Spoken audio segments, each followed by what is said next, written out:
Welcome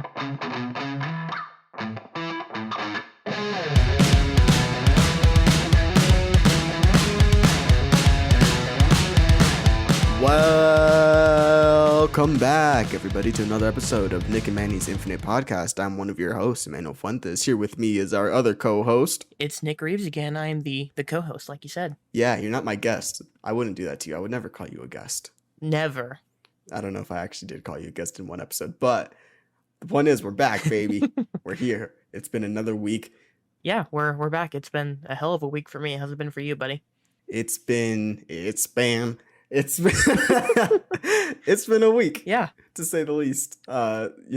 School started back up, which we'll get into, but it's been a lot of moving, unpacking, and sort of preparing for the next couple of months of school. Yeah, I'd never minded moving to college as much just because there was only so much you could take. There's only so much you had room for. And I got used to doing that. I guess I did it 8 times by the end of my college tenure. So I kind of had it down to a science, which was nice. Yeah, we also have it, down to a science. I know exactly what I need when I need it. I have a funny story about what my roommate said when he saw that, but we'll get into that in a little bit later. First off, let's have some business talks. Thank you to everyone who has been listening to the podcast. Thank you to everyone who's been sharing it. Can't stress how much it means to us that people are actually listening to it, sharing it, liking it, the messages that we get throughout the week of people enjoying it. It really does mean a lot to us. We just want to share that straight up. Once again, you can find us over on anchor.fm/infinite-podcast. You can find us on Spotify, Apple, pretty much wherever you get your podcast. We're not on Stitcher yet, but we'll work that out soon. Yeah. Again, it's been a wonderful few weeks. Last week's episode had a great response from everybody. It was a long one. Like we said, you thought it was going to be a half hour. We ended up going 2 hours. It was a lot of fun, and people seem to dig the longer episode. And we're back again. Yes, indeed, we are back. So, Nick, well, let's start this off nice and strong. Nick, what have you been playing this week? What have I been playing this week? Okay. We've got a fun one to get to. Been playing a couple things. I'll get to that one last. I played more Skyward Sword. I got through a couple more sections. I'm kind of sipping that game slowly. I'm not super into it, so I only play for like an hour at a time whenever I play it. Getting further in that, the controls aren't bothering me as much as they did the last couple weeks, so I guess that's good. Moving on from that, I went to Vintage Stock over the weekend, bought a couple things, a couple vinyls like you saw in our Discord, and I bought a couple games there, and I started playing one of them today, actually, which was the GoldenEye remake on the Wii. Have you ever played that? I've not played it on the Wii. I played it on the 360. Oh, that's right. They did on the 360 and PS3 like a year or two later, didn't they? Yeah, they did. So I played it on the 360.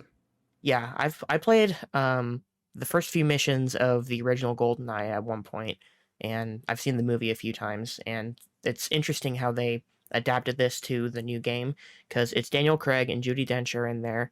Daniel Craig is the Bond that you have. He has full voice acting. They copy what the first couple levels of the game are and what the first few minutes of the movie are and all that, but they make a lot of tweaks. They sort of tweak it for the modern world. I think I saw that the writer of the game is the same guy who wrote the GoldenEye movie, so he just sort of kind of updated everything that the first movie was technologically, and he updated that for the late 2000s, early 2010s when it came out. Played it on the Wii, like I said, and I'm still getting used to the pointer controls. I haven't gotten them down to a science yet. I might switch to the GameCube controller because that is a way to play it. We'll see how that goes, but I played the first few missions and I'm enjoying that. I played something else on the Wii, though, and we got to talk about this one, buddy. Are you ready? Does it happen to be related to James Cameron's Avatar? It is James Cameron's Avatar, the video game for the Wii. We got it in again. We forgot to mention Avatar. Well, I should say I forgot to mention Avatar last week. I felt really guilty about not mentioning Avatar last week, so pretty much solely because of that, I started playing the James Cameron's Avatar game on the Wii that I bought a month or two back, and it's okay, I think, maybe? Okay. It's interesting because the Wii was like the best-selling console of that generation. The other two sold really well, the PS3 and the 360, but the Wii was the big console of that generation that everybody had. So games would be made for the 360 and the PS3 because they were powerful, and they did have great install bases, but the Wii was so big that you would get that game usually in a compromised state of some kind on the Wii, just because that's such a huge market that they wouldn't be selling to otherwise, so they had to do something. And my understanding is that the version on the Wii, and I think on one of the other consoles, it might just be like a DS version, but it's different from what the regular game is on the 360 and the PS3, and it's to say it's compromised, I would say would probably be an understatement. It's super linear. It almost feels kind of on rails at times, like you're running through like the top of trees, the branches on the trees in Pandora, and it's really dark for one. So the visuals of Avatar that look so amazing, you don't really get a lot of that in the first few missions. You're just kind of running through a set path of branches, and you're doing very clunky combat with the Wii remote and the nunchuck. It's not particularly good. It's playable, I would say. My favorite part was the last mission I did, which was the flying creatures. I think they're called banshees, but it's an on rails, almost Star Fox like flying section where you're flying on the banshee. You're trying to collect XP points as you go. You're taking out the helicopters and stuff like that, and it was probably the most fun I've had in the game. I've only played like the first 3 missions. I don't think it's probably going to be too long of an experience.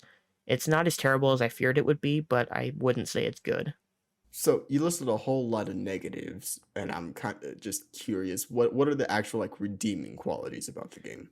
I think the flying is was fun. It sort of opened the world up a little bit. So you're through the sky. It's bright outside. You can see the aesthetic of Pandora more, which I thought, if nothing else, even though the Wii looks like crap today, and even back in the day when it came out, because it wasn't an HD console, I think the aesthetic of something can still shine through. Like I think Mario Galaxy, for example, looks amazing on the Wii because the aesthetic of the game was great, even though polygon wise and graphical fidelity wise, it wasn't up to par with the competition at the time.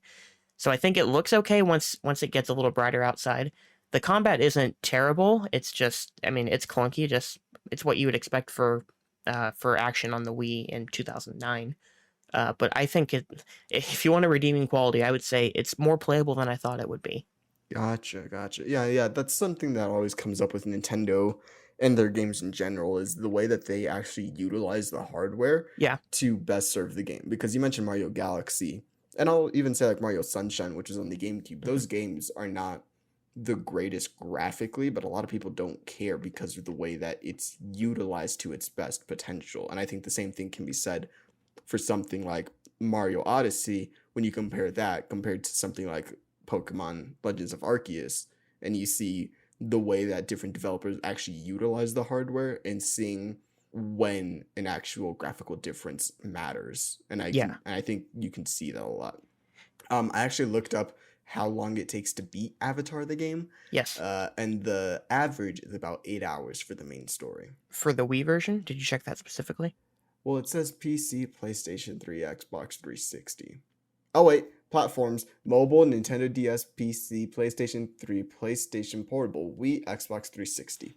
Okay, so it is like a totally different game with a different story, is my understanding. So Yeah. I'm interested if it does end up taking that long. I wouldn't. I would be surprised if it's more than 5 or 6 hours, to be honest.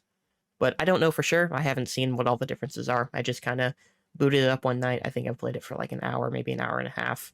It's like I said, not as terrible as I thought it would be. I bought it kind of as a joke because we had the running Avatar joke and it was cheap to buy.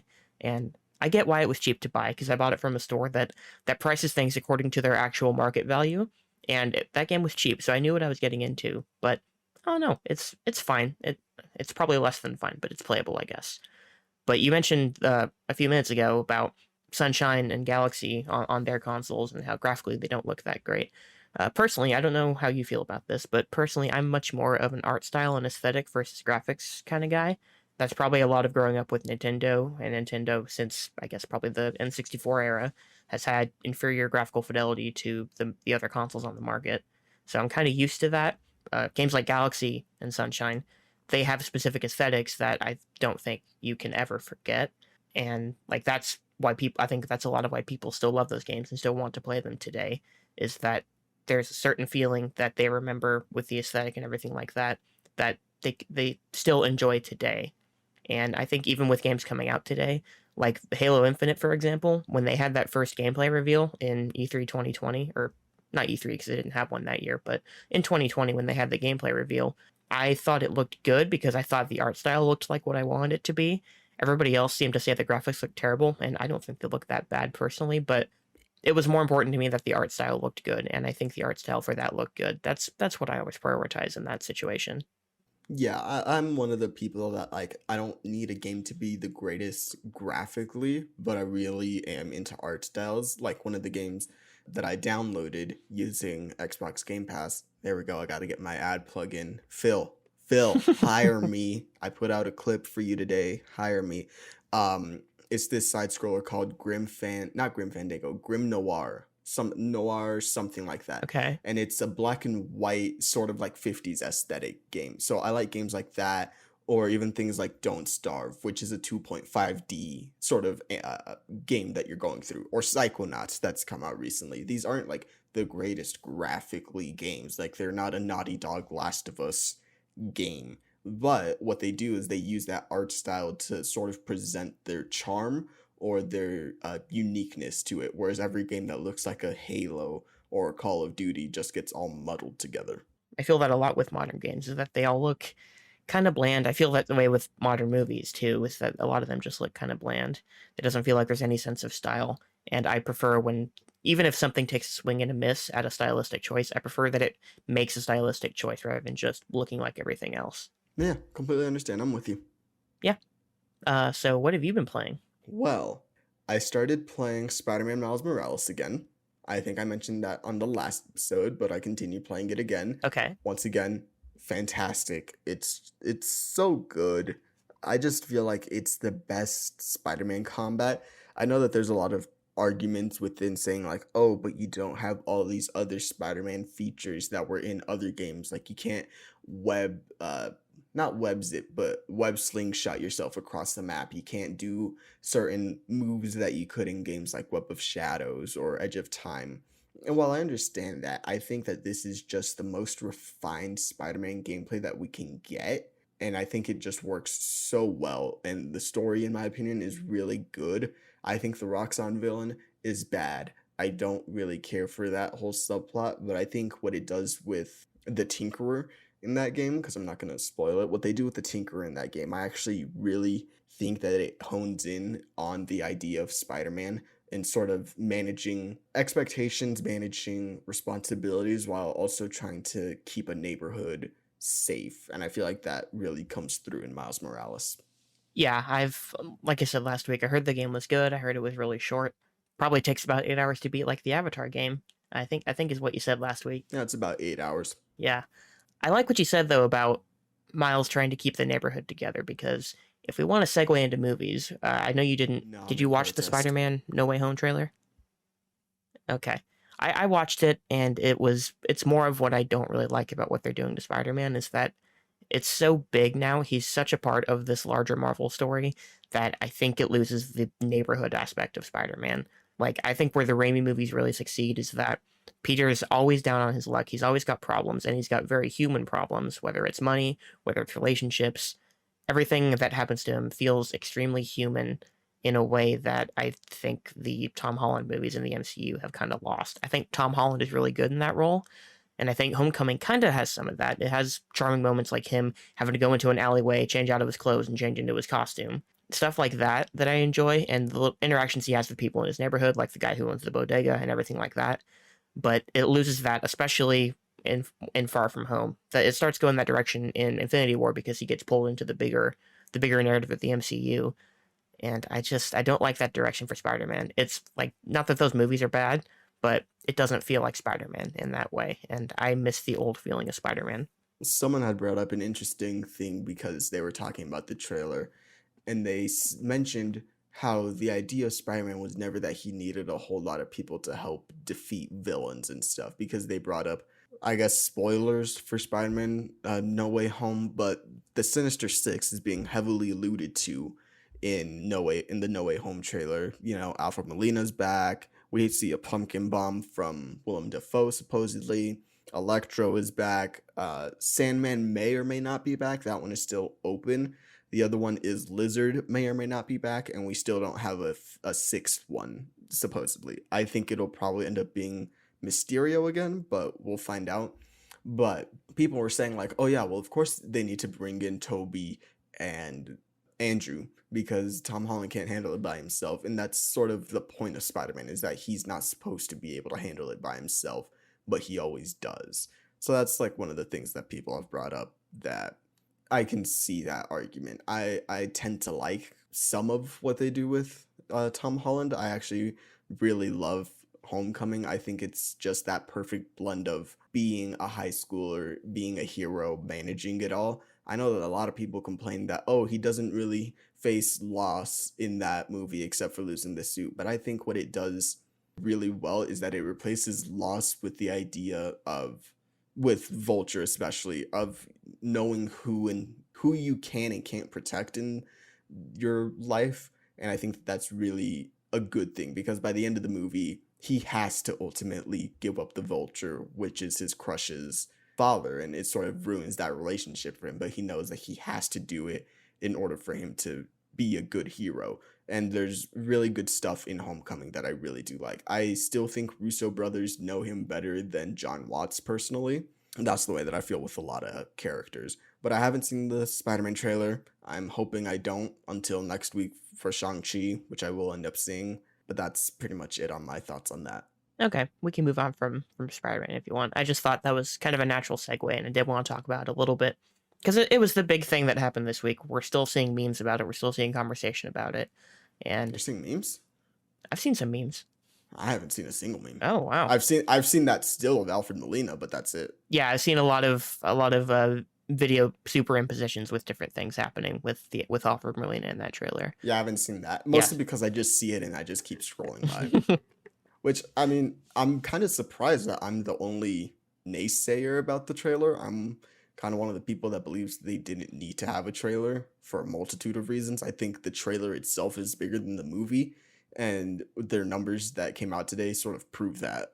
But you got to market a movie, but I still don't believe you needed a trailer. I think you need a trailer just because I think every movie needs a trailer. If for nothing else, then if you get an everyday person who just goes to a random movie and sees the trailer, that might be how they learn about the movie, because a lot of people don't hear about movies in the same way that you and I do. I think there's a lot more people than people in sort of a film kind of bubble know of that just don't follow movies at all, but they'll see, oh, there's such and such character that I recognize. There's Spider-Man, there's Batman, there's Superman. Trailers are important for situations like that. And I think in general, it helps to market your movie if you have a trailer. I mean, that's the most obvious thing I've ever said. But I think in this case, they needed to hint that other characters were showing up, past characters. I think the way they did it was probably the best way they could. And I think you do need to market this movie pretty heavily, especially in the situation that we're in right now, where the box office is still uncertain for a lot of movies. I think this movie will probably do really well, considering we don't know yet what COVID will be like in December when this comes out. But I still think it'll do really well by these standards, and I think they're probably trying to maximize all that, because I'm sure, like every other company out there, Sony's probably hurting. Did they have to push this movie a year? No, they didn't push this. Oh, okay. So it's just everybody else that had to push stuff into this year. I guess this one wasn't one of those, but they'll have to push Venom, I think, into next year. That seems like the direction things are going. They're probably hurting somewhat, especially since the PS5's had a slow rollout too. So I wouldn't be surprised if that all factored into it. I think, for people like us, you don't need a trailer, and, you're avoiding the trailer. I would like to avoid trailers if I can. I pretty much only watch trailers for the most part for stuff that I feel like I need to be sold on. I think we can avoid trailers, but I think they do need it for the marketing push, especially in a time like this. But I do wonder if they needed a trailer like this, because I think this goes way further than just your film geek or your person who's in the know about a lot of stuff, because everywhere has been asking, oh, Spider-Man No Way Home trailer, because we know that this person's in it. Pretty much everyone knows who's in this movie, what's it about.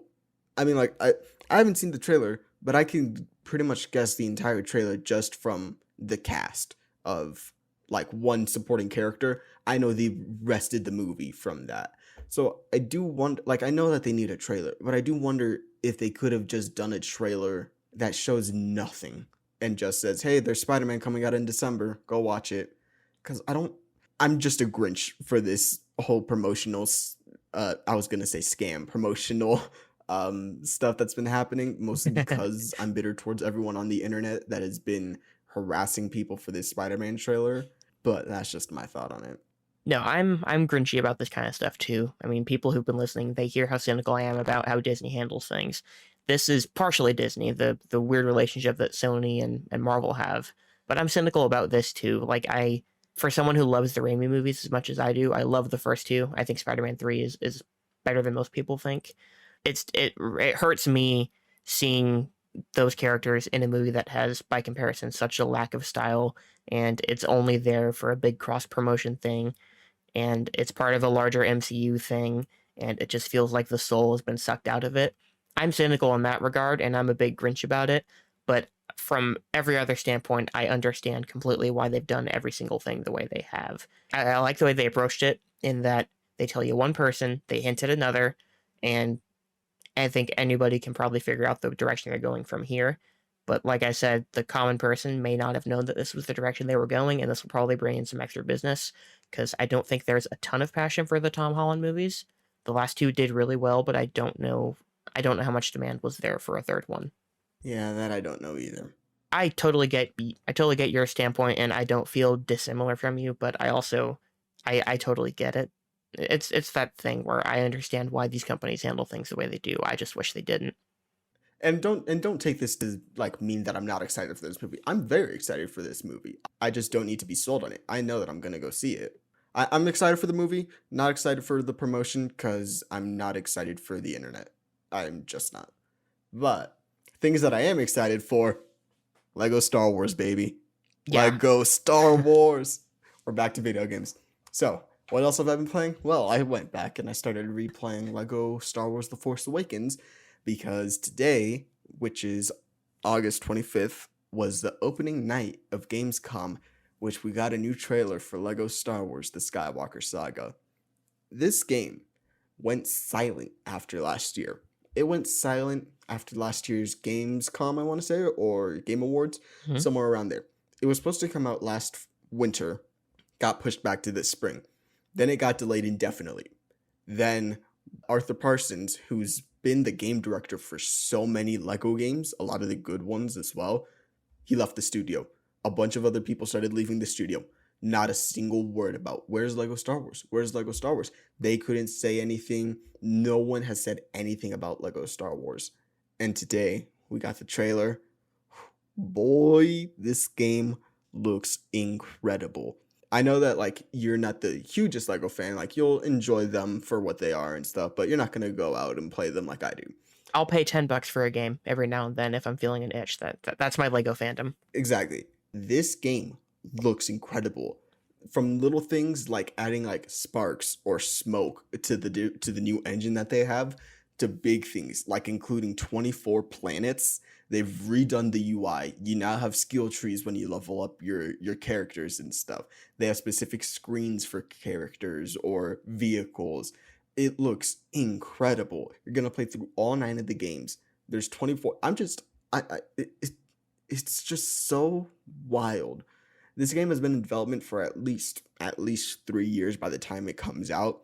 The last Lego game they did was in 2019, but I don't really count that because it was like a movie too, and it was kind of a reskin of another game. But before that was Lego DC Supervillains, which I haven't played. It's on my Steam list, and I already have it, but I'm gonna play it soon. But this is their magnum opus. They have been spending so much time on this. They built a new engine for this game. It's been delayed indefinitely for so long. We got a new release window of spring 2022. I just cannot wait for this game. It is going to be so good. I really hope it's going to be good. I watched that trailer today. I was like, marginally excited. This was one that I might have paid $20 for by my Lego standards.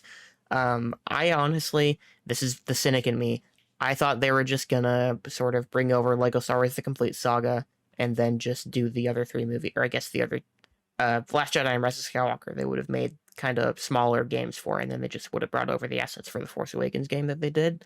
That was what my concern was, that it would mostly just be old content.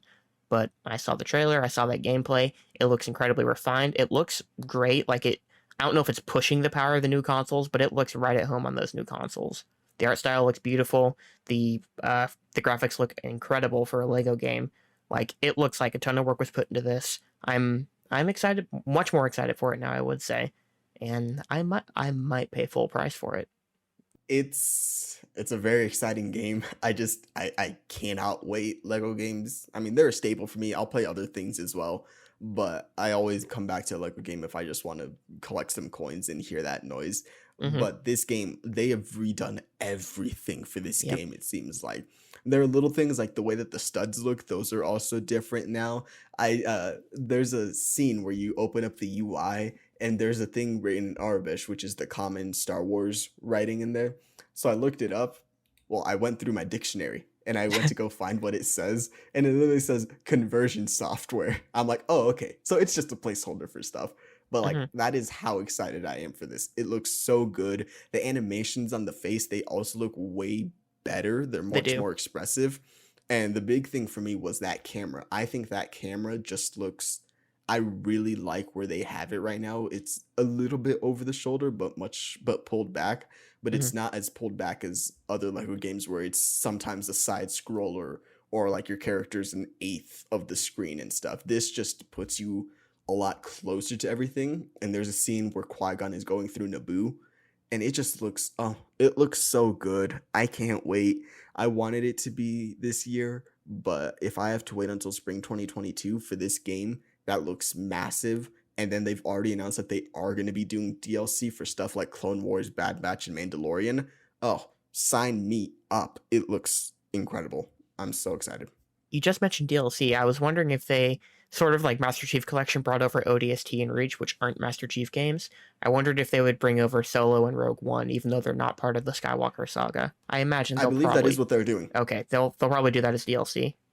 That would be my guess. Or if not, there'll be like maybe like one or two like side missions Mm, that'll be like for Solo or for Rogue One. But they okay. already said we're doing Bad Batch, we're doing Clone Wars, we're doing Mando, and so I am already excited for those things So they've to got come some out. post-launch support mapped out for probably the rest of Yeah, 2022. Lego usually does. They Okay. do have a couple of DLCs that they'll release throughout. They'll have some like character packs of just being like, hey, here's more characters, and then they'll have actual like levels. Yeah. So I remember with Lego Marvel Superheroes 2, they had one for Ant-Man and the Wasp, one for Runaways, one for Agents of S.H.I.E.L.D., one for Avengers Infinity War, and I think that was it. And so those were like the four big level DLCs, and then he had other characters come in throughout as well. Okay. Yeah, I'm looking forward to it much more than I was. I was like, yeah, it'll be good and I'll play it at some point, but now I think it's getting close to a must buy for me. And on a financial level, I appreciate that it's not in the fall of this year where I'm buying a ton of games. This is going to be No, but it is in spring, yeah. which going back to spring, we got another game announcement today at Gamescom. Marvel Midnight Suns. That's the name of the game. Okay. Have you heard of this? I saw something about it very briefly today, and it looked like nothing that I want to play. Ooh, interesting. So Midnight Suns, the comic itself, is much more mystical, dark arts based. It's a lot more of Ghost Rider, Blade, Doctor Strange, Mephisto, that sort of storyline and stuff. This game, and I want to get your opinion on this. This is XCOM meets Marvel. I've never played XCOM. I don't know what to tell you. I'm sorry. Okay, so XCOM is a strategy turn-based game. Yes, I know a little bit about it. Yeah, you're controlling a group of characters and stuff. You make your turns, the opponents make their turns, damages, fail states, all that kind of stuff. I am very excited for this because XCOM, it's a great strategy game. It really just makes you think a lot of stuff. And I really like planning a couple of steps ahead. I've done it so many times where I'm like, well, I'm trapped because if I make this move, then on move 5, this person's going to do that. It's like playing a game of chess, but much more, I don't want to say like tailored towards me, but it's much more my speed of video games where I can actually visualize a whole lot of stuff, and it's a lot easier than chess in my opinion. Yeah, I'm not always the biggest turn-based game fan. I like the Paper Mario games, the two that I played. I played the original and I played Origami King. Particularly the original, which is like a straight up RPG. I like the turn-based combat in that, but other than that, like Pokemon, I think is fine. Even though I think that style of gameplay is kind of outdated at this point. Other than that, I don't really enjoy turn-based games. I feel like I'm trapped in this situation. I want to get out and I want to keep moving, and the game is stopping me.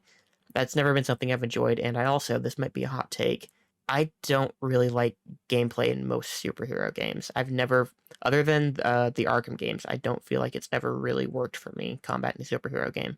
I can understand that. And I can understand you not liking like turn-based games because that's been a very common complaint today is people being like, "Oh, this is turn-based. Why do I want to do turn-based when I can just like go in an open field and do all this stuff?" That being said, I think this looks really cool. We haven't gotten any gameplay yet. That's going to be September 1st, so next Wednesday. I mean, this was leaked months ago. It was supposed to show at E3. Well, it wasn't supposed to show at E3, but it came out when they were saying, "Oh, Wonderlands, which is the Borderlands spinoff, that's going to be announced, and so is this game." But this game, I really love the feel of it. I like a lot of the characters that they've chosen. It's way more mystical, kind of that Diablo feel, where it's magical but dark. And I'm really excited to see what this game ends up playing like. They did a developer interview where people were very confused because they were saying like, "Oh no, you play as this new character that we created that you will like make yourself and all that stuff." But going through the developer interview, they did say, "No, you will play as the heroes. There are different costumes and different sets that you'll get that'll give you different abilities that you can change and sort of morph with your character and stuff." And I'm like, all right, cool. So that's really good. But I am really excited for that. I understand why you wouldn't be or why a lot of people wouldn't be, but for me, it's very exciting. But that is March 2022. Spring is looking to be very stacked. It's looking busy. This fall's looking busy too. Like I said, I've got the trailer pulled up here. I realize now why you said XCOM because 2K is making this game. I didn't know that, and that. Yeah, it's for Axis. It's the same company that makes XCOM is making this game. And 2K is the publisher. Yeah, it doesn't look like it's totally for me. Which is fine. I saw one tweet about it. I saw like a list of bullet points of what the game was. I don't remember any of it off the top of my head now, but I very much got the vibe that it was not going to be my thing. Which is completely fine. Not every game's for everyone. But other than Gamescom, which was today and yesterday, but Xbox didn't really show off a whole lot, I've been playing God of War 2018 again. Okay. I went back. I know you don't have a PlayStation, so it kind of you don't really have a whole lot to contribute, but I went back and I started playing God of War 2018 because I had finished the story. I really liked the story. It was really good. But I was like, all right, I want to just go hack and slash while sitting on my couch. And it's just so good. I don't know what it is that they just do with simple vibrations in your controller that just make you feel so powerful. It's the wind up and the sound design with the way that you just hit your enemies. It's brutal. It is so good. Yeah, it won Game of the Year in 2018, didn't it? It did win Game of the Year 2018 because 19 was Red Dead, right? No, 19 was Sekiro. 19 was Sekiro. Then 20 was Last of Us. Yeah, Red Dead was against God of War in 2018. Oh yeah, that's what it was, because it was the underdog. Everyone was like, all right, give it to Red Dead, and then God of War won. That's right, my bad. I mean, I was like, give it to Red Dead. I fucking love Red Dead too. Anyways, God of War, it's just so good. I really love the way they integrate Boy into that game. Is that the name of his son? His son's name is Atreus, which, if we want to get into spoilers, I can give you a little spoiler as to where the next game is heading, because I don't know if you're going to end up playing it or not. I'll probably play it eventually, but I'll forget what you tell me, so go ahead. Okay, so, spoilers for God of War 2018. I'm spoiling it right now. Don't be mad at me that I told you this. This is what's happening. You've been warned. Okay, so, in God of War 2018, we're in the Norse world, right? So yep, I know what you're talking about. Yes, so Kratos killed all the gods in the Greek, and now he left that. He went to Norse. He married a woman. The son is actually Loki. Oh. So his son is Loki, and Kratos is going to be the person that brings on Ragnarok, which is the end of Asgard in the Norse realms and all that other stuff, which is why God of War 2 is subtitled right now God of War Ragnarok. Yep, I remember all this now. That ending, when you get through the end, because the whole goal is to get your mother's ashes to this specific place. So you get the ashes there, and you go into this building, and there's murals upon murals of showing your adventure throughout. And they're saying like, oh, these are like our journey as we've gone through. But Kratos pulls something behind, and it shows Ragnarok and the end of everything. And I forgot like what the specific image was, whether it was Kratos holding Atreus or Loki, or like Kratos dead, but it foreshadows that for that second game, and I am so excited to see where they take this direction. It is going to be really interesting. Is that one also slated for next year? That is slated for next year. It said summer 2021, but we all knew, nah, that's not happening. Yeah. So it got delayed to next year. We haven't seen any gameplay. All we know is that we saw a logo. It was the Metroid Prime 4 syndrome. It was Elder Scrolls 6 syndrome, where all we saw was a logo. Yeah, I always love when I know a game is gonna not meet the release year when all they give you for the release year is just the year. You said they gave you the season, but like whenever a Breath of the Wild game comes out and it gives you like 2015 for the first Breath of the Wild, you're like, it's not making 2015. It's not going to be here for another 2 years after that. I always love when they do that because it's obviously so early in development and they almost always take more time. Almost always.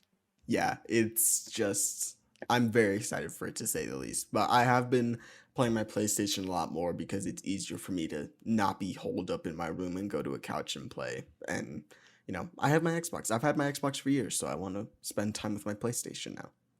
No, I get it. I'm hoping I can get a PlayStation, at least a PS4, and I want to get a PS5 soon.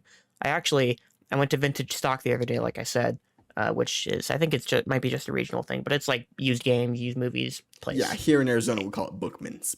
Yes, you mentioned that the other day. They had a PS5 behind the counter in the box and everything, and I'm like, I got paid recently. I've got some money to burn. Let me see what it costs. And I looked up. Do you want to guess the price tag of the PS5 they had for sale there? $600. $750. No, don't do it.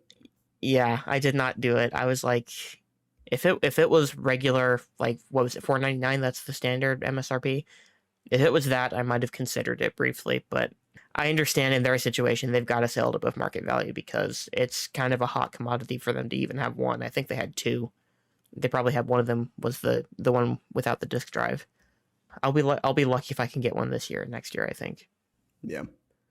Ooh, I said that I had an interesting story about moving up here. So, yeah. I mean, I'm a gamer, I like my games. Mm-hmm. So the way that I usually pack is I pack maybe like 1 or 2 layers of clothes. Then I put my PlayStation and Xbox in there, pack the rest of the layers. I have a separate bag for cables and controllers and headsets and all that other stuff. And then I have my computer with me. So I had unpacked everything pretty much already by the time that my roommate had come in. So he comes in, he looks at the PlayStation in the living room. He's like, okay. Then he looks in my room, he sees my Xbox. He's like, is that an Xbox? I'm like, yeah, it's an Xbox. And then he sees my computer. He's like, oh, you brought your PC. Okay, I thought I was going to be ill. I'm like, nah, of course I got my PC. Then the next day, I'm playing on my Switch on my bed. He's like, is that a Switch? I'm like, uh-huh. He's like, dang, you brought more for gaming than you did of actual clothes. I'm like, I brought everything I needed. I know exactly what I need.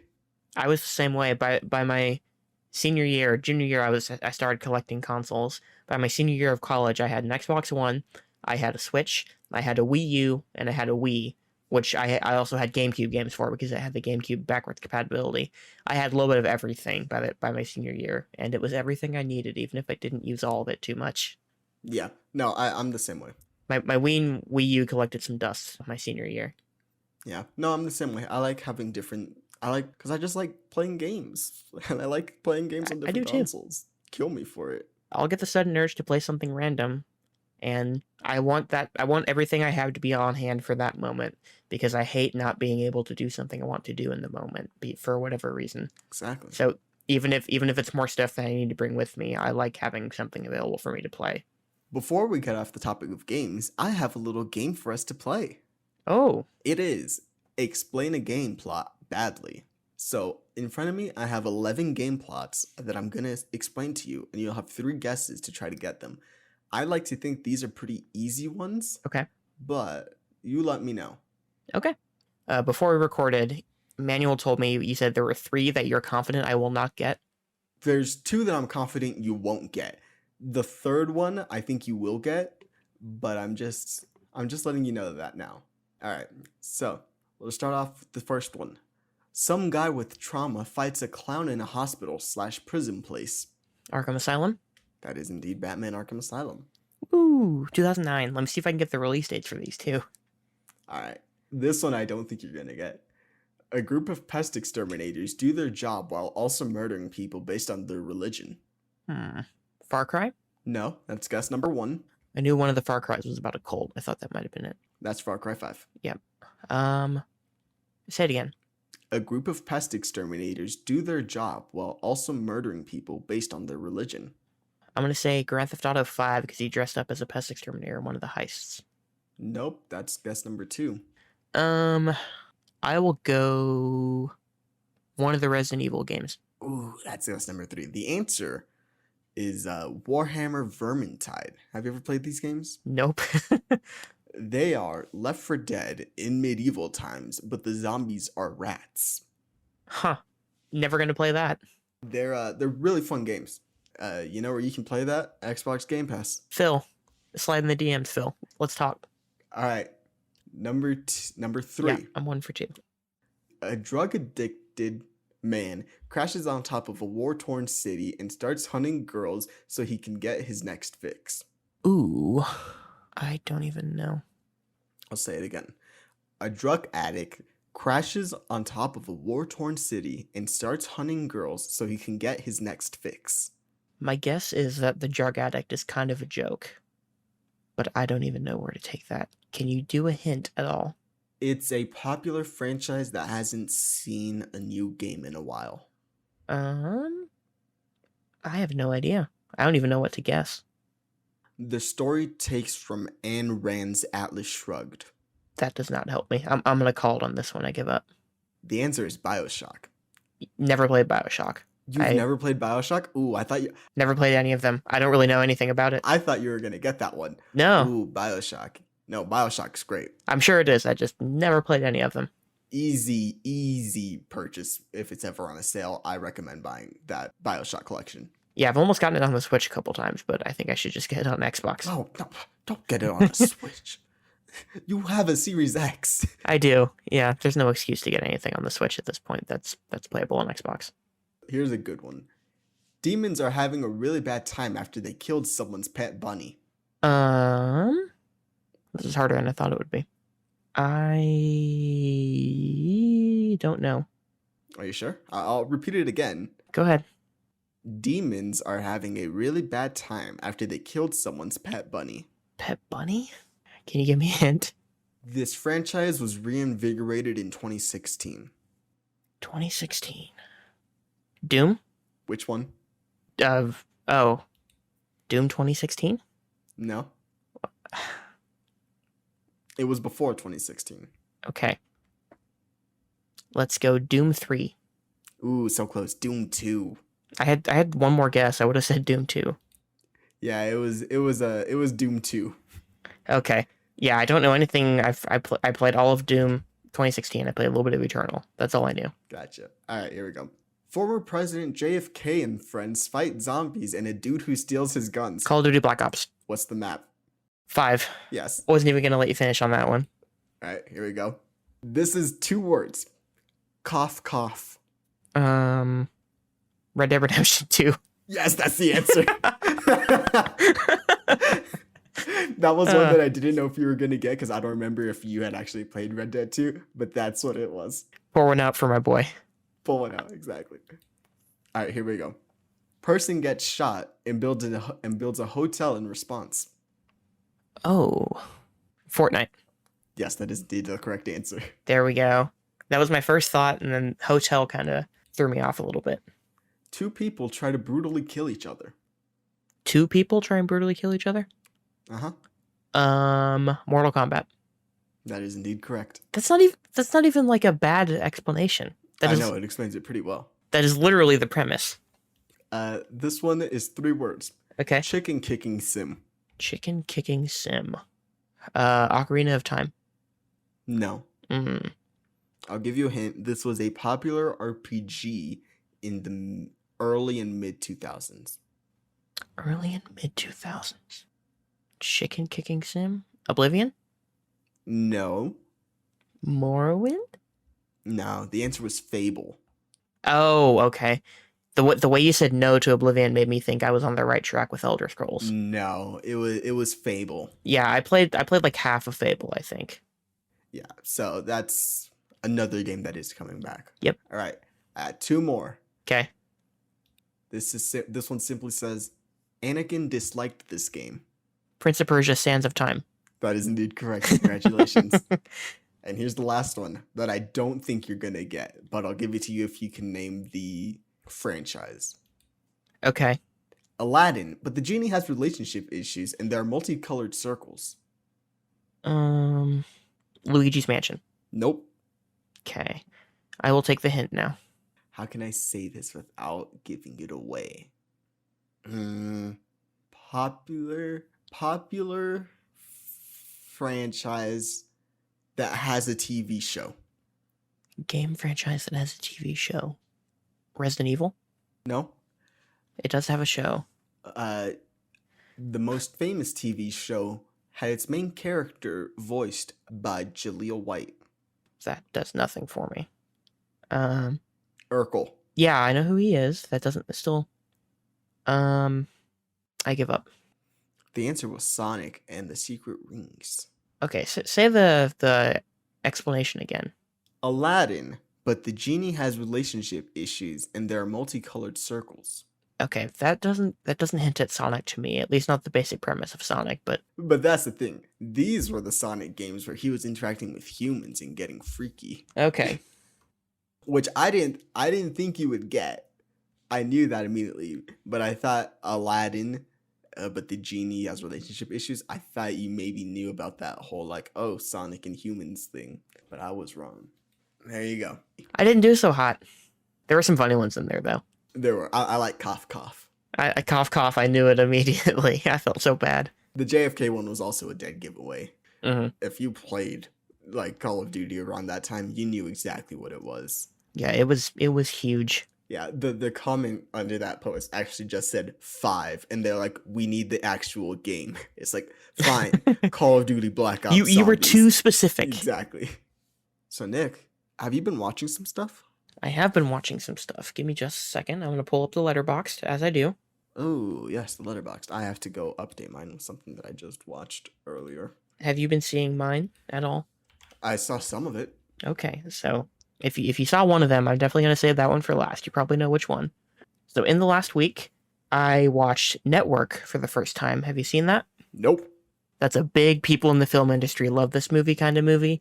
It is good, but it's the most screen-written movie I've ever seen for all the good and all the bad that entails.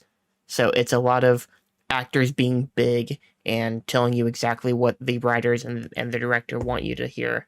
They're conveying everything that they want to convey in very blunt terms, and they're using the characters to do it in that sense. And they're not characters. They're just vessels to tell you what the theme is that they want to convey. And it's not that it's bad. It's just too much of that for me. But it's considered a classic. I learned a lot about it in my screenwriting class, which we'll talk about later when we talk about film school in a bit. It's good. I'm going to watch it again down the line, but I really wanted to love it, and it didn't get there for me. Next up, we have John Carpenter's They Live. Have you seen this? No, I'm not a big horror person in general. I know the basic premise of They Live, but that's pretty much it. They Live is not a horror movie, pretty much at all. What is that? Isn't that like a body swap movie? No, I'm not sure what you're thinking of. What am I thinking of? They Live is a movie starring Roddy Piper, the wrestler. This was during his first retirement back in the 80s. He went to do some acting, and it's got a lot of social commentary. The basic premise, and I'll say, because I'm probably going to... Oh, looking at the poster, I know which one it is now. Can I say what it is, essentially? Yes. That it's like Free Guy, but with zombies? Yeah, I guess that's what Free Guy is. No, it's not zombies. It's actually, I think it's technically aliens. I don't think it ever says outright what they are. Like, they're total... So I guess I'll explain the premise briefly. Roddy Piper finds this pair of glasses in a church, and he puts them on, and he can see bluntly the subliminal messaging that the world conveys to try and get people to think what they want you to think. So he'll see things like conform and consume, because that's what the corporations want you to do when he's wearing these glasses. When the glasses are off, he sees everything as everyone else sees it, and he sort of gets manipulated in the same way that humans would get manipulated. But when he has the glasses on, he can see everything as it truly is. And for the aliens that are among us in the world, they look like humans normally if you don't have the glasses on, but if you have the glasses on, their faces are melted away, peeled away, whatever, and they look, I say they do look like zombies, but I think they're aliens. But I thought the movie was okay. It was another one that I've been really looking forward to watching. It's pretty short, which is always nice. Roddy Piper's really good in it. Keith David is kind of his sidekick in that movie, and I always love Keith David. He's really good in it. They have a fight scene with each other at one point, and it's a solid 5 to 10 minutes of just them fighting each other in an alley, and it's not exciting at all, but it's funny how long that scene drags with no real purpose. I'm sure there's more to the scene than what it comes across as, but it just feels like a weird moment that drags in the movie. But that's what I'm gonna remember most about it. I don't think it's anything too special, but it's fun and it's a good way to kill 90 minutes. And I'm fascinated looking back at John Carpenter's filmography just because I don't always love his stuff. I think I've seen Halloween, the first Halloween, and The Thing. I think they're both really good, but I don't love them to that extra degree that a lot of people do. But I really respect him as a filmmaker, and I think They Live is pretty solid. Gotcha. Looking at your next film, I think we'll have a lot to talk about. Yes, let's talk about Bill and Ted Face the Music. Let's. What do you think about it? So, to start off, I'll give my brief history with Bill and Ted. Go ahead. Back in middle school, the last day of class for anyone that was in middle school, because I went through a K through 8 school, whatever, we would go watch an old movie. And the reason why we'd go watch an old movie is because the rating system back then. So we would get away with a lot of things that are PG, but really shouldn't have been. I believe the first year was Superman, second year was Bill and Ted, and then the third year was Willow. So, second year, we go and watch Bill and Ted. And okay. Excellent Adventure, the first one? Yes, Excellent Adventure. My teacher, my favorite teacher to this day, he would give announcements saying like, "All right, guys, here's the thing. The movie is very dumb. You're gonna get annoyed with Bill and Ted very early into the film because because they sound like surfer bros and all they talk is like dude and whoa." I absolutely love Bill and Ted Excellent Adventure.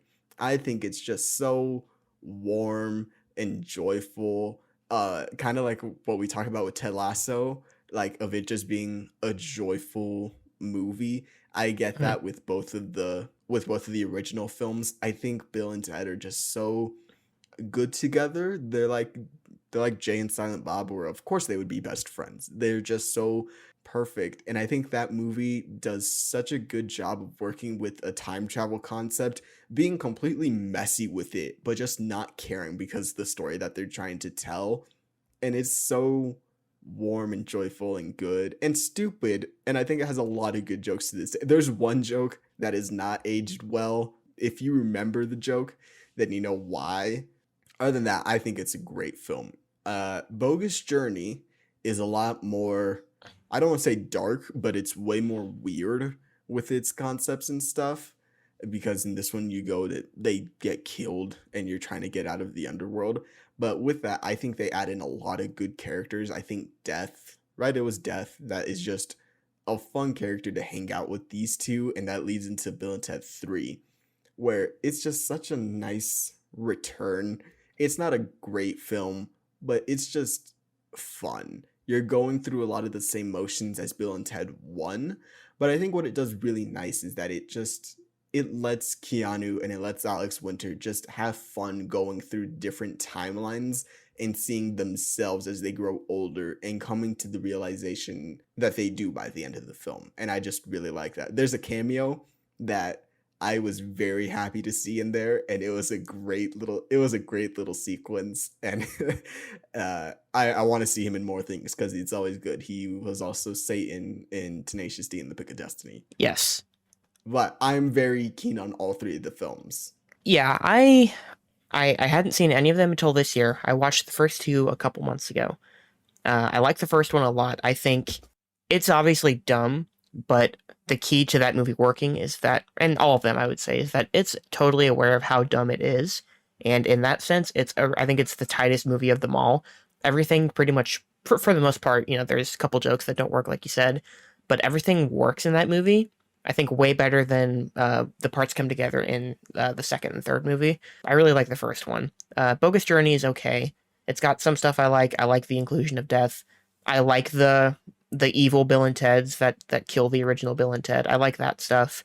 I think this, if I remember right, the sequence where they actually get out of hell drags on for a long time in the second movie.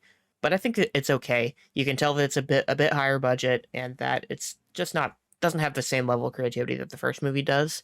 But it's okay. Face the Music I just watched this past week. I wasn't feeling it for most of the movie. I'm gonna be honest. It was kind of rocky for me for the first hour, I'd say. But it really comes together in that last half hour or so, and I like where it ends up. I saw a lot of stuff when it came out in like September of last year. A lot of this is the movie we need right now, which that's a comment about stuff that always makes me roll my eyes a little bit. I get it in the sense that it was 2020 was a bad year for people, and it was nice to see like a well-made silly movie because we don't get a lot of like mid-budget comedies anymore. Certainly not ones that are that dumb, and it almost feels like a throwback in that way. The stuff that they go for in Face the Music works for the most part. I didn't feel the same level of chemistry between Keanu and Alex Winter in this one for whatever reason. Like the pacing of the dialogue was off, like throughout the entire movie, particularly in their scenes. I don't know if it was a direction thing. I don't know if it was one of their performances. I could just feel that something was off about it in the scenes where they interacted with each other, which is obviously the bulk of the movie. And some scenes that were fine, and I think it got better as the movie went on. Like it's nothing special to me, but I had an enjoyable enough time watching it. My power went out in the last 20 minutes of the movie, so that kind of sucked. I had to finish it on my phone, which was not the optimal way to watch it. But the ending, I really like where they went with it. I like the overall message at the end. I appreciate what they were going for there. And it does just kind of wrap up, though, like immediately after it gets to that point. I wish it would have had a bit more time to breathe. But otherwise, I think it's totally fine. I don't have any strong feelings about it, really. But yeah, it was okay. Yeah, I mean, I had rented it because I just really love Bill and Ted, and I think I got my money's worth. I think there's a really great sequence when they go to like the oldest selves that they have. I Yes. really like that sequence, and Yeah. it's just the other thing of it is like it's just fun in my opinion. It's just fun seeing them go through different costumes and versions of themselves throughout the years. It's stupid, it doesn't always work, but I mean they were clearly having fun. And when you talk about like them, their comedic timing being off with that, I think what it is that we know Keanu isn't a great actor, but at that time when he did Bill and Ted 1 and 2, he was just so locked in. But for the last 20 years or so, he's been this dark, brooding force and stuff, like with Neo or John Wick and stuff. And so I'm sure that it took him a lot longer to get back into that Ted mode than it took Alex Winter, in my opinion. No disrespect to Alex Winter, but it feels like that has been Alex Winter. Like that role is Alex Winter, his career defined. That's his role. Keanu has like three others that people will probably think of before Bill and Ted, but that's Alex Winter, and he's like I'm sure he was thinking for the last 30 years about doing another one, and he never lost that character in the same way that Keanu did. Yeah. And I don't think Keanu stands out as a weak link or anything. It's just whether it's the directing, the editing, whatever. It just feels like the pacing of the dialogue is a little off, but it didn't like ruin the movie for me or anything. Sure. Yeah, quick question. Did you ever watch Ben 10 as a kid? No, Okay. But you know what Ben 10 is, right? I've heard of it. I know nothing about it. All right. So Ben 10, it's this TV show about this kid who finds an alien watch and he's able to turn into aliens to stop other aliens that are bad and stuff, right? Okay, They made two live action films, and can you guess who directed them? Alex Winter. Alex Winter. Okay, He directed two straight to TV Ben 10 movies that I didn't realize as a kid. I'm like, I don't know who this person is. But now that I know that about him, I'm like, oh, okay. So that's what he was doing when he wasn't being Bill. All right, what else you got? so moving on to the next thing that I saw. Actually, I'll go to the one I saw after this because this one is so important to cover that we're going to do it last. So, a couple nights ago, in another hotel for work, I watched another Ghibli movie. I had seen a couple of those a few months ago. I watched My Neighbor Totoro. Have you seen it? What kind of question is that? Have I seen it? I've seen a lot Okay. of. Okay. I've seen more Ghibli films than I have Scorsese or Tarantino combined. Okay. Good for you. It's just I've seen a lot of Ghibli films. I've seen most of them. Okay. What do you think about it? Oh, I love Totoro. I love Ghibli films in general, My favorite is probably Ponyo. I just have a lot of good memories with that one, which I'm sure you'll get to eventually. But Mm-hmm. My Neighbor Totoro is so good. The cat bus, like we talk about like this feeling of being warm and stuff, and that's sort of the same feeling that I get with the cat with Totoro and the whole cat bus sequence. He's just a giant lovable friend that you can have, and there's classic just images of the cat bus or him smiling with the umbrella and the little girl. I think that film is such a, I don't want to say like a landmark film or something like that, but it's just a film that has stuck with a lot of people for a lot of good reasons. It is such an enjoyable film, as most Ghibli films are. The animation is still good to this day. I think a lot of the voice acting and even some of the dubbing is pretty good. I don't know if you watched it subbed or dubbed. I've watched everything subbed so far. But yeah, generally, a lot of Ghibli films, they're good either way that you watch them. But I Okay. do think this one is just one of the standout ones and for good reason. Yeah, I really liked it for the most part. I felt that for the first hour or so, there wasn't really any conflict. There was hints of stuff happening. I guess not hints. You knew that their mother was in the hospital, and I figured that would come back into play in some capacity by the end, which is what it did. But for the first hour, maybe even hour 10, there wasn't really any conflict going on. It was just a lot of stuff that was just kind of happening. It didn't feel like it was going anywhere in particular. It was really cute. I think Totoro's really charming.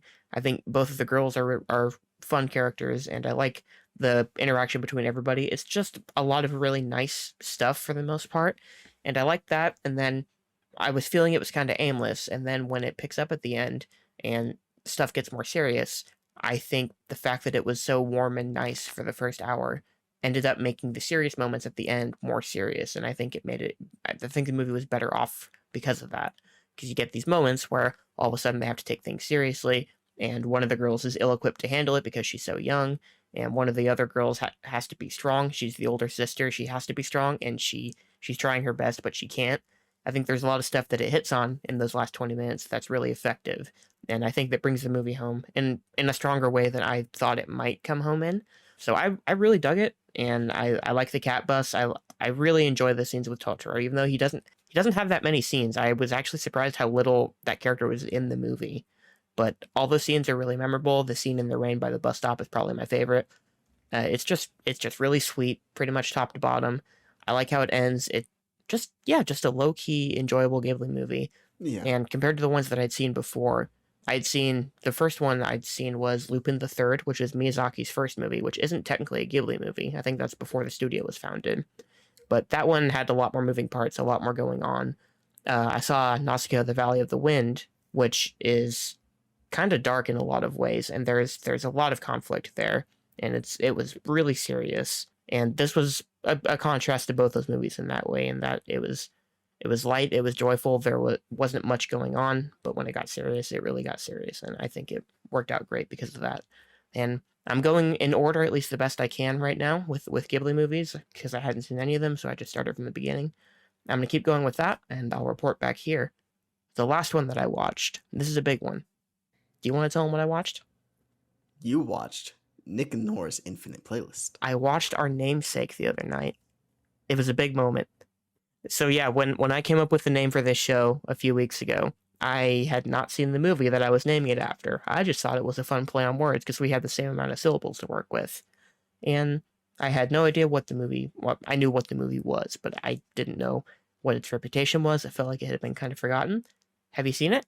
I have seen pretty much all of it. I've seen most of it like out of like not in one continuous going, but I'm pretty sure I've seen all of it. Okay. I know the Okay. premise. I know enough of it. Yeah, I didn't. I had my ideas of what I thought it would be, and even seeing the premise on, I think, Prime Video is where I watched it. The premise in the description isn't totally what the movie's about. The premise in the description makes it seem that it's about Michael Cera and Kat Dennings going to this concert, which is the background, I would say, the backdrop of everything that's happening. The movie isn't really about music, which I thought it was going to be. It's not really that. It's just sort of the thing that brings them together, and then everything else that happens between them is different. It's not necessarily related to music. That's just the inciting incident, I guess, that brings them together. But I think their chemistry is really sweet. Michael Cera's ex mostly works. I think his friends are all really nice characters, And it's nice to see them just trying to bring Michael Cera and Kat Dennings together because they know they're perfect for each other. I think it's really sweet. I don't love Kat Dennings' best friend character, who's just a drunkie in the background that keeps causing problems for them. I understand the necessity of that character to keep putting obstacles in the way of them so they can keep the movie going, but I don't love the way they portrayed that character, and there was a lot of scenes with that character that kind of brought the movie down a little bit. But it's a totally solid, nice little, really little movie, and I think it's really sweet. And now I can say that I've watched Our Namesake. You have indeed watched Our Namesake. I was gonna ask you, like, what did you think of Kat Dennings? Because the internet is not the biggest fan of her. I don't like super mind her in most things, but what did you think about her portrayal? I think she's great in that movie in particular. I don't think her Marvel character is her fault at all. I think that's just, at least in the Thor movies. I haven't seen WandaVision, but in the Thor movies, that's a really poorly written character.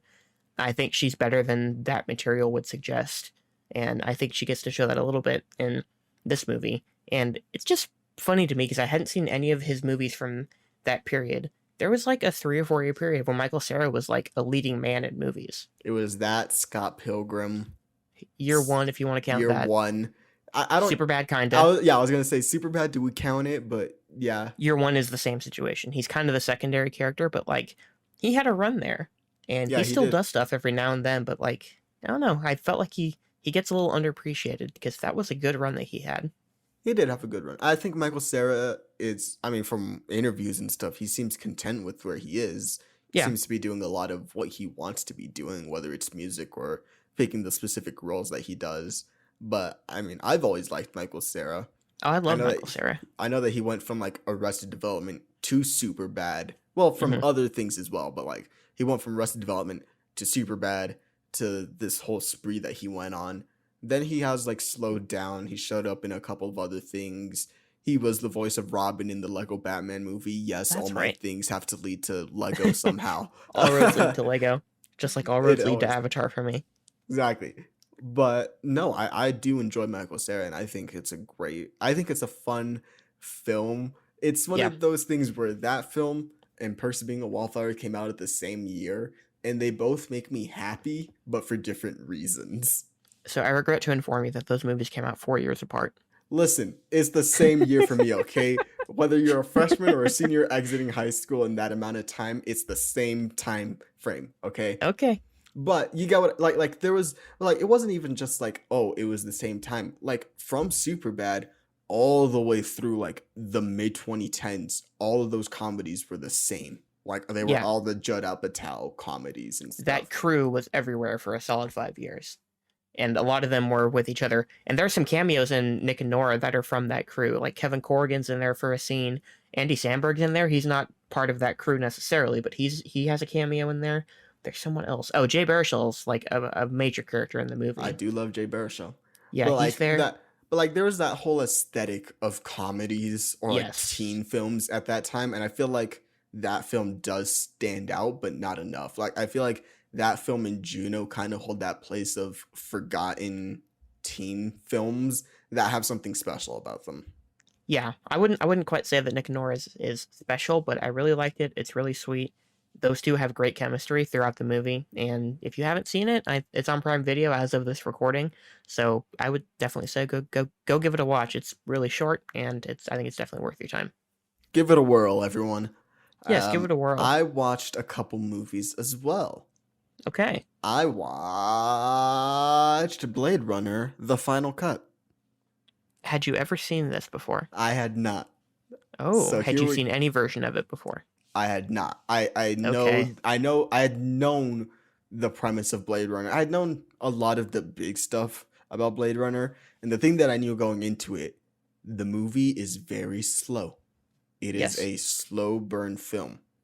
That being said, the movie's incredible. I think Oh, I'm so glad visually you like it. oh, of course, yeah. No, it's good. Listen, my one thing is that I acknowledge it is a slow movie, but for everything that it does it so well. Like I didn't love the whole text at the beginning of the film, but I understand that they needed it to A, get rid of that voiceover, but B, to sort of Hmm. get you into the story as quick as possible.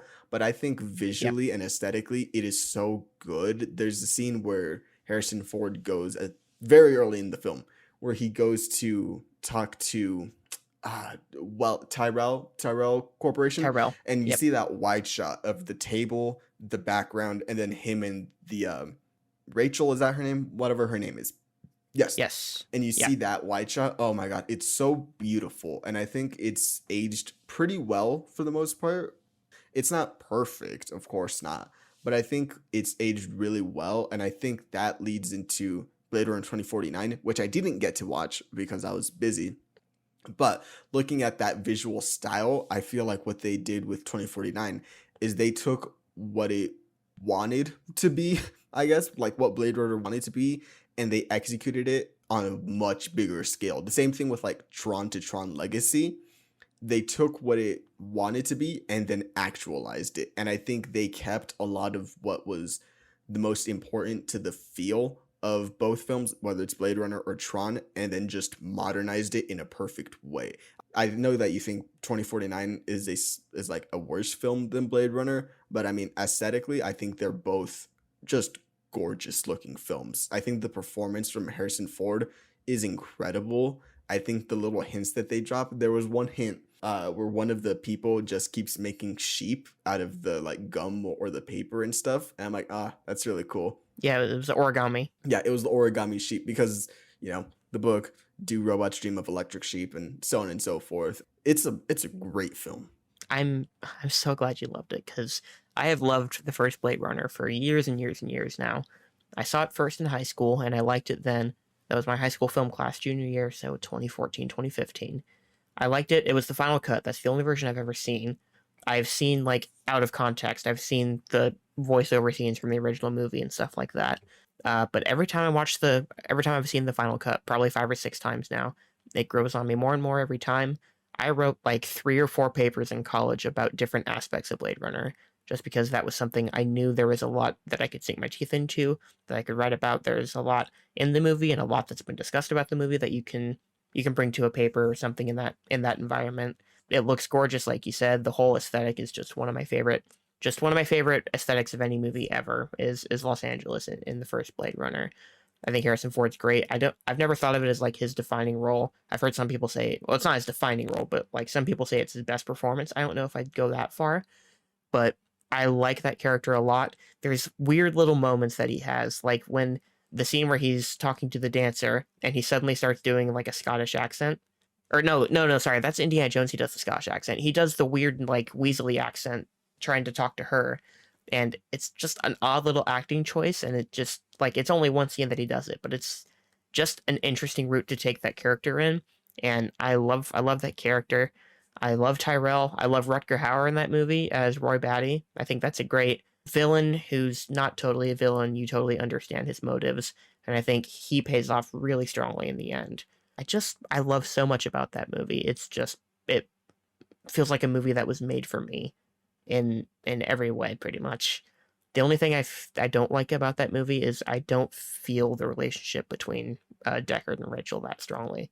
You'll see how it pays off in 2049, but I don't feel a deep love connection between them that I think they want you to feel. I've never felt that, and there's a couple scenes that between them that really don't age well. No, yeah, completely understandable.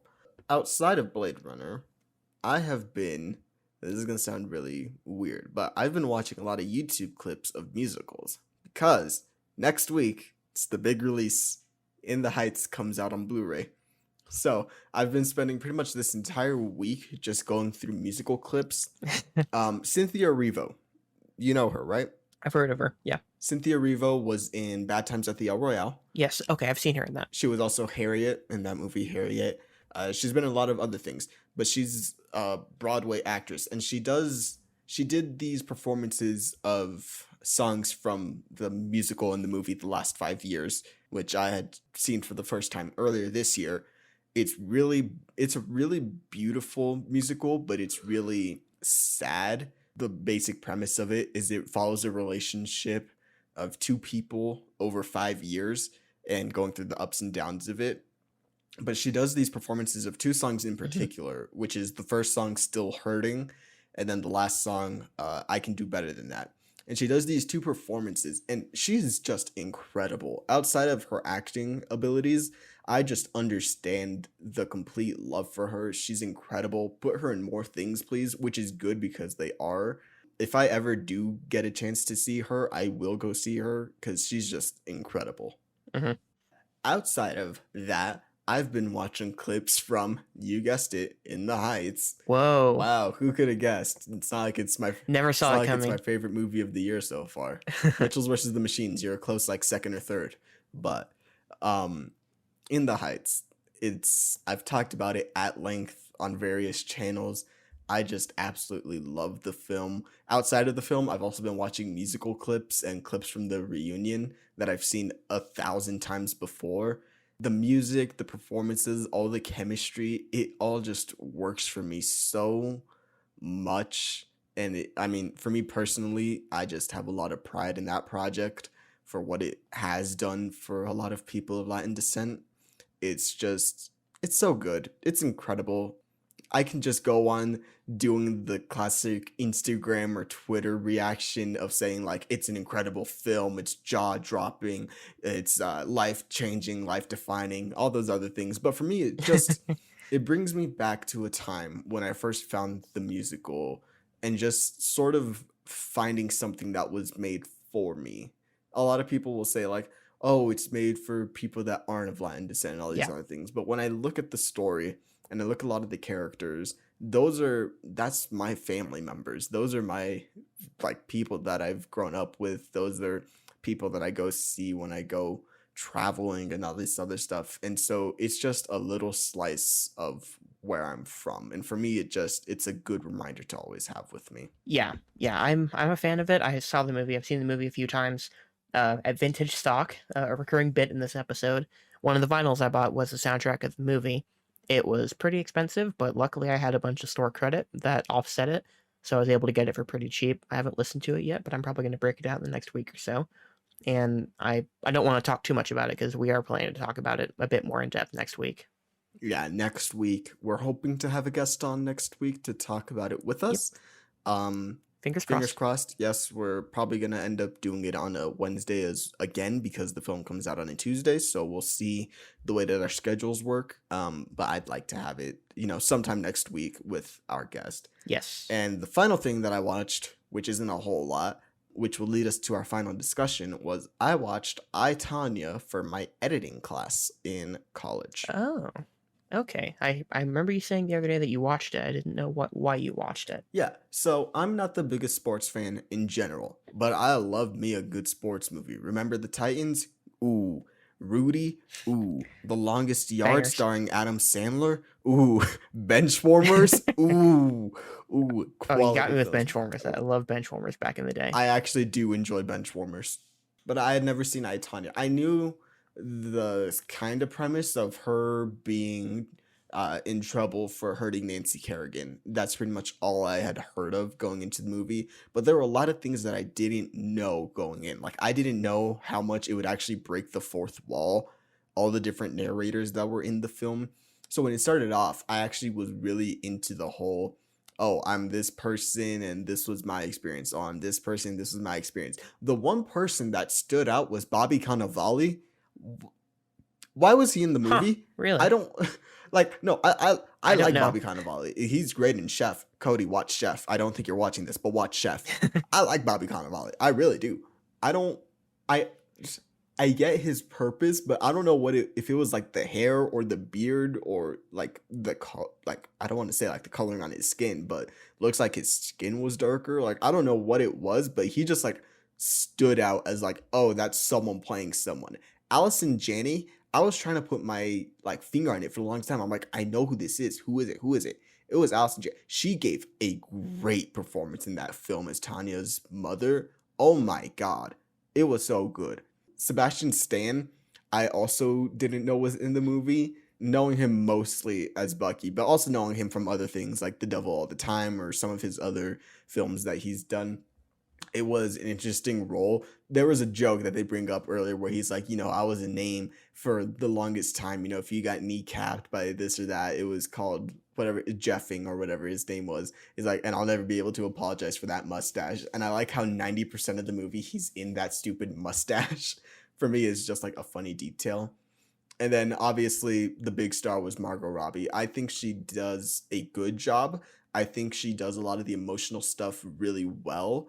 But for the most part, I thought her performance was just fine. The way that they film the skating, there's one sequence, I think it's like her first big skate, where they follow her from coming onto the rink. They do a little pan around. She gets to the rink. She puts her head down. The camera is down and it's facing up, and then she looks up, the camera goes up, and it becomes an overhead shot. I love that shot. And a lot of the figure skating throughout it looked incredible. There's a oneer in there, and I'm like, how did they do this? It's a great edited film. I think it's a really well looking film. I'm pretty sure it was shot on film, but if it's not, I mean, they did a fantastic job with this movie. I've never seen it. I have nothing to really say. You've never seen it? I missed it the year it came out. I wasn't, that was 2017. I wasn't watching most of the big releases until probably 2019. I couldn't get to the theater often enough just with school. That was the same thing with me. Yeah, there was a lot that I missed in 2016, 2017, 2018. First few years of college, I missed a lot. That one, it had like some awards buzz. It got mostly, I think, acting nominations. It might have gotten a screenplay nomination. I don't know. Pretty sure Allison Janney won for Best Supporting Actress, which surprised me at the time because I thought it was going to be, that was the year that Laurie Metcalf was in Lady Bird. That's what I thought they were going with. But Allison Janney, I'm pretty sure, ended up winning for I, Tonya. If she did, it's a well-deserved nomination and win. I think she was the best part of the film. Her character is so good in that movie. I had recognized the voice and I had recognized the eyes, but they did makeup on her that just completely transformed her, and she was this cold character, and I could not wait for her to be on screen more. I loved her in this film. I don't know if I'm ever going to watch it. I wasn't too interested in it when it came out. If I was in a position to watch everything, I would have probably watched it at some point.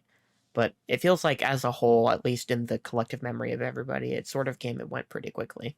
For sure. I just really did. I enjoyed it, but yeah, it's gonna come and go for me too. I'm talking about it like really high, but there was stuff that I really did enjoy about the film, specifically the cinematography and the editing. Let's be clear, you are not actually high right now. You meant you were coming off of a high of watching the movie. Exactly, yeah. Okay, so do we want to move on to our main topic now? You mentioned we have Let's move on to our main topic. Yeah, we have a good segue from what you were just talking about, if you want to segue us on over there, buddy. The last week, I have come back to school. I am back in university. I'm back in film school. And so we thought it'd be good for this week to sort of talk about our experiences in film school, some of the classes, and some of what we've learned, or I don't know, like how it's changed us. Who knows? But sort of our experience with film school as a whole.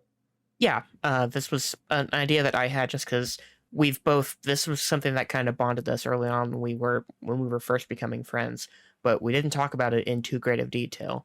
I don't know a lot of what you've been doing at school. I don't think you know a ton of what I did at school. So I thought this was something interesting. It's timely because you're back in school. I've been done for a year and a half now. So I think it's two interesting perspectives to bring, also two different places that we're in. I'm in the Midwest, you're in Arizona. So I think this is going to be something fun to talk about. And hopefully if there's anyone listening that's maybe a bit younger than us, has the same passion that we do, considering going to film school potentially, maybe they might get something out of this. That's my hope. Yeah, so I'm back in school. I was originally not going to go to film school because I was like, oh, there's no money in that. So I was going to go to journalism, which has no money in it. But I figured if I do journalism, I'll most likely be able to use some of the skills that I get from being in film classes and stuff. So it was originally going to be major in journalism, minor in film. I got in my classes, and I was lucky because I had done a year at a community college for my senior year, so I had gotten most of my gen eds out of the way. I had gotten a year earlier because I had done my senior year at a community college. So by the time that I got to actual university, it was just doing my gen ed classes. But what I discovered and was not so secret was that I found journalism to be really boring, but I really liked all my film classes.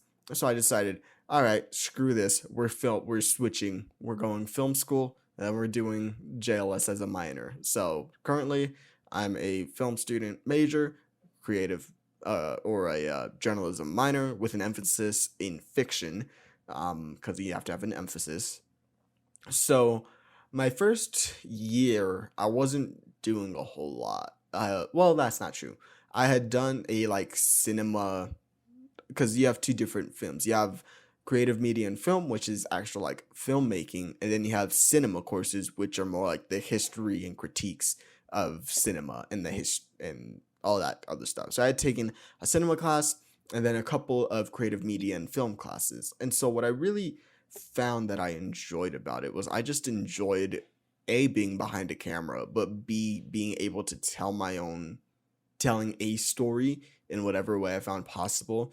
So I was one of the few that was affected by COVID, and that didn't help being in a film class. I want to say, hold on, let me bring up my transcript real quickly. I want to say it was like an introduction to film, like techniques or class, something like that.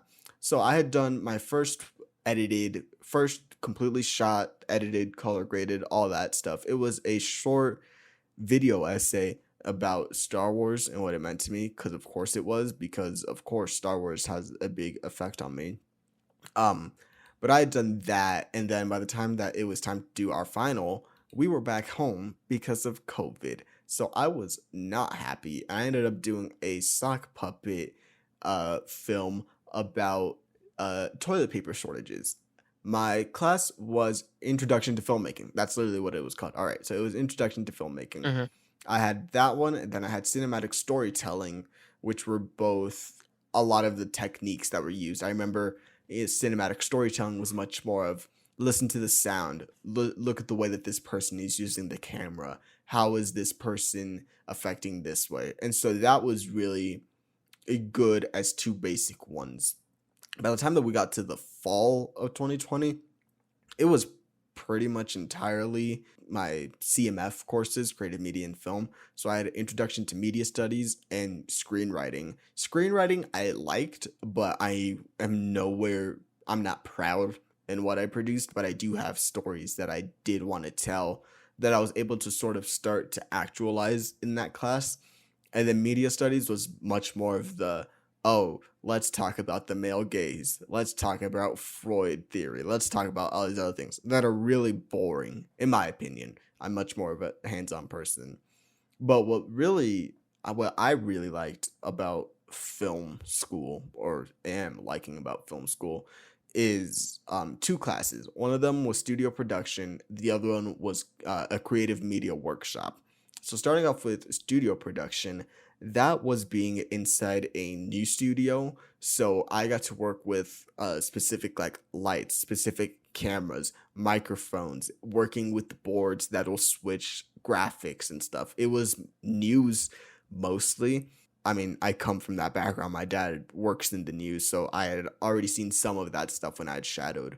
But the creative media workshop was part of a film production group on my campus called UTV. And what we do is we actually pick scripts before the next semester. And we had picked three, and we picked three again for this upcoming semester. And so each film has their producer, their director, their assistant director, the director of photography, casting directors, lighting, sound, all these other things. We're actually making the short films on campus for credit. And it was one of those experiences where I was able to first be on set to see what an actual set looks like. And that was a really cool experience, but also an experience that let me dip my toes into, is this what I want to do? But most of what I was doing was behind the scenes work and editing. So that's mostly my background, is editing stuff. And I was able to edit a couple of things for social media. And then for the film festival, I edited three short, like a minute and a half commercials to play in between a bunch of the films.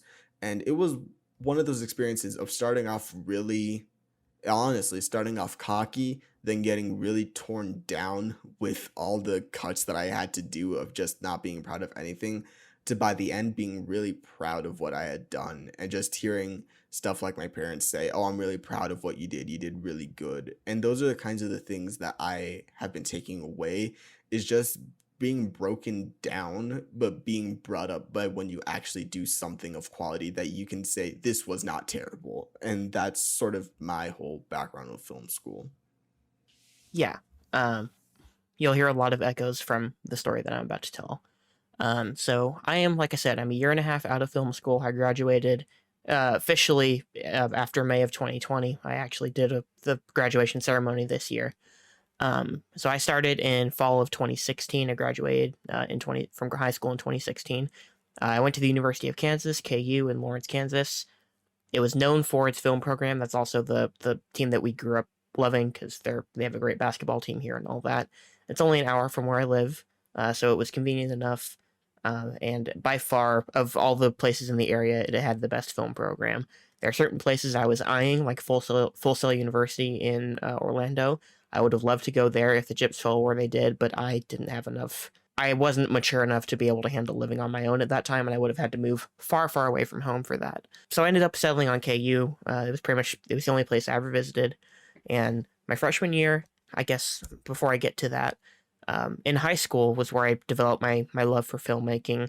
Once I got my Wi-Fi in 2013, like I mentioned last week, I started falling down the rabbit hole of YouTube. I got into film criticism, a lot of different channels, and I started following the whole industry more closely. I'd always loved movies, but I started following a lot of it really, really closely. I knew when everything was coming out. I watched a bunch of reviews for everything, and carried that over to a high school class, cinema studies class, which was a basic crash course into certain genres and certain filmmakers. That's where I saw Blade Runner for the first time, like I mentioned earlier.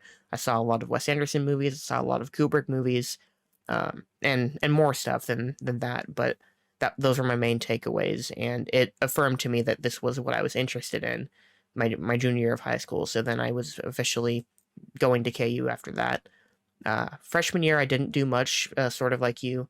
I did the intro to film class that we had. It was FMS, Film and Media Studies 100, and that was learning the basic film terminology, like all the stuff that no one ever actually says, like mise en scène. We learned what that meant and stuff like that, and we would do one screening every week of a specific genre again, or certain aspect. Like certain weeks we would have discuss like new media, so it would be stuff that got put on YouTube, stuff that was on like interactive websites, stuff like that. It would vary from week to week, but that was the basic crash course. My sophomore year, I started getting more involved. They moved the headquarters of the film office more centrally on campus to me, so I only lived about 5 minutes away from that building. Started doing production courses that year. I hadn't known for sure before that what I was interested in yet. I didn't know if I wanted to be a critic. I didn't know if I wanted to actually be a filmmaker. I figured I would just go and see what caught my eye, because I knew the industry as a whole was what I loved. And production was what it became for me. That became my focus. So I got a production emphasis for my degree, started doing production courses. I did a basic video course that year. And on that, we did 2 short films. There was a documentary short and a fiction short. And we got split into crews of, I think ours ended up being 3 people because one person dropped out during the year. But it was like a group of 4 or 5, and that crew was who made the short films. So we made like a 3-minute documentary about the Lawrence Police Department, and and their social media presence and how that sort of relates to perception of the police and everything. And this was in 2017. And then our fiction short, we had to write with the condition that they gave us that you can't have any dialogue whatsoever. And that was a challenge, especially for 3 people. I ended up being the editor on both, even though technically for one I was the director. I ended up pretty much doing all the editing on it because I was the one that had all the free time who was able to stay late and do the editing. So that was my first introduction to not even being on a set, I guess, because it's only 3 of us. It was a lot of getting thrown in the deep end and trying to make stuff work. So it was really sloppy. I'm not happy with either cut of either of them to this day. I've gone in and tried to fix some of them a little bit, but I appreciate how important that was at the time, but I wouldn't say that I think any of that work is good. Junior year, I did intermediate video production, which was the first time I would comfortably say that I was working on sets. We had that was a much more involved creative process that we had. The first, I would say, 2 months of the semester was introducing each other, workshopping script ideas in a big round circle in class. There were probably 20 of us or so, and just going through the script, refining the scripts, assigning people roles on each production. I think there were 5 short films in total, and I worked on 2 or 3 of them. And that was where I started really feeling passionate about the collaborative process of filmmaking, because I had not felt that before. The sophomore year, it was groups of 2 or 3 people that we were really working with. But actually working on a full set with everybody having one specific job to do was my first exposure to what the industry is actually like in that regard. And I was happy with a lot of the work that we turned out then. I still worked mostly post-production, but I was working on set doing production assistant stuff. And senior year became more of a focus on the other stuff. Some of the history classes I ended up doing screenwriting my senior year. I was confident in where I was going, and I was starting to sort of finalize the direction that I was heading in. And then my senior year is when COVID fucked things up. March 2020, I had 2 months left of college, then we had to go home. So my capstone class, which was the culmination of all the other classes that had come before, I had to cobble together a video essay, and it wasn't great, but I got through it. And what really sucked was our post-production class that I was in for that semester. That got screwed up by COVID. The week everyone got sent home was the week before we were scheduled to do a whole shoot, which I was going to be directing. And the rest of the semester would have been editing that together and doing various post-production roles, whatever you were assigned. So I missed out on some of that. I worked mostly as an editor throughout college. That's the main job that I've been doing since then. I've done some freelance work since graduating. And yeah, it was a lot of the production courses that I took. It was a lot of getting thrown into the deep end, but you could feel as each semester and each year was progressing, everybody was getting more comfortable, and the collaborative process was growing as time went on. And I really wish we got to finish things off, because I think the best work that any of us had done would have been in that last semester, which really sucks. So that's the production aspect. Something that I think we can both talk about is how do you feel? Because I think we have conflicting opinions based on conversations we've had before. How do you feel about the history classes that you've had to take? I mean, they aren't bad. It really depends on your professor, because I had a documentary studies class over the summer that I did not like, because I was just not interested in a lot of the, I don't want to say like history, but it just spent way too much time on, hey, look, here's a camera. Here's the brothers that created a camera. Here's the early films of people leaving their jobs and stuff, which I had already gone through in so many other courses. And so that's something that I feel can sometimes be repeated a lot, is the basics of movies and where they came from, because every class goes through that at the very beginning of their courses. Now, that being said, there are interesting things in there. I remember for one of our like history courses, instead of like being told all these other things, we were being told to go watch a lot of the other stuff. So I remember one of them, we watched Hugo from Scorsese, because we were talking about the Moon short, right, where the bullet hits the eye. And yeah, so instead of like, we watched it, of course, and we had to read it and all that sort of stuff, but we would always apply it to a more modern film to show the techniques of the past and how they're being used in the present. And I feel like that's something that for me personally helps out a lot, because I don't want to say that old films are boring, but not old films are great like everyone says they are. There is a reason why modern films, in my opinion, should be taught in modern classes when it's applicable, because there are plenty of times where there were just really just boring films that I'm sure you could have found other films that were A, more interesting, or B, more modern, or just better films in general, because there were a lot of them that I could not get through. I don't disagree with you on a lot of that. I think my own personal stance on stuff like that is I always felt even stuff that I enjoyed watching, I never I never approached something the right way whenever we were forced to sit in class and watch something. I was always checking the clock on my phone, waiting to see how long we had left. I would look up the movie to see how long it was just so I would know. Like, because I was in class, I just wanted to get out of there. And I think because of that, there was a lot of stuff I didn't appreciate as much as I should have. And some of the online classes I did, like I did a whole class on the history of the silent film, which I'm sure you probably don't think are too exciting. And I don't think a lot of them are too exciting either. And there were a lot of those that I didn't see in their entirety because it was online. I had other stuff to do. I would just sort of get the general idea. And I wish I'd been able to watch more of that stuff than I did. But it was also like, I still had the same opinion where it's like, this is fucking boring. And I don't feel like I'm getting too much out of it. There's some stuff that I understand, like from a historical perspective, that at least should be discussed. Like they had us watch Birth of a Nation, the D.W. Griffith movie from I think 1915, which is a horrible, horrible racist movie, but it's also one of the most famous movies ever, and it gets taught because it's a big historical, it's a big point in history that movie came out in, and from that perspective, I understand it, and I understand why it's there, but I didn't watch that movie. I didn't watch any of that movie. It was 3 hours long. It's a silent film, and it's a horribly offensive movie. I didn't feel the need to actually watch it. I understand its place in history, but I don't need to devote a whole week of a class to that movie. That was the stance I took on a lot of that stuff. Yeah, I'm definitely close to that as well, of just being like, we don't need to devote this much time to this subject or movie. Yeah. Yeah, that was how I felt. I did my own documentary class that it was one of the ones that got cut short by COVID. But in those first few months, it was a lot of short documentaries, or the feature ones were like stuff from 1910, 1920, that it's interesting to see some of the filmmaking techniques that they use and see how some of that stuff began, but it's not remotely engaging to watch. And I feel like sitting in class being bored watching something is not the ideal way to take in important information, in my experience.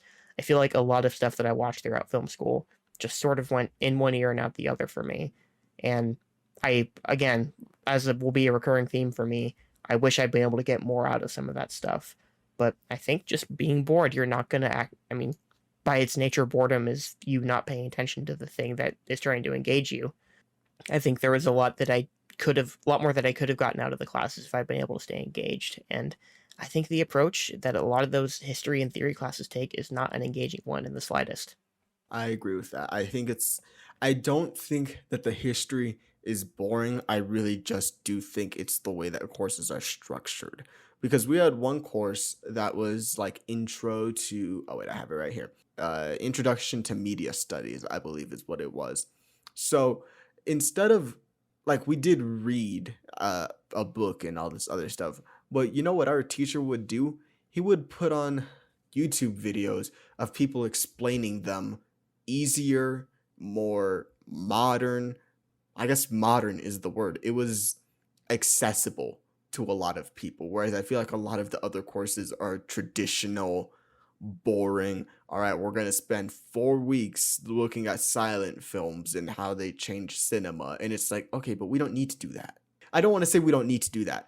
We need to see where like those films came from, but we can do it in other modern ways that'll make it more engaging for students that I don't feel they actually update, in my opinion. I'm with you there.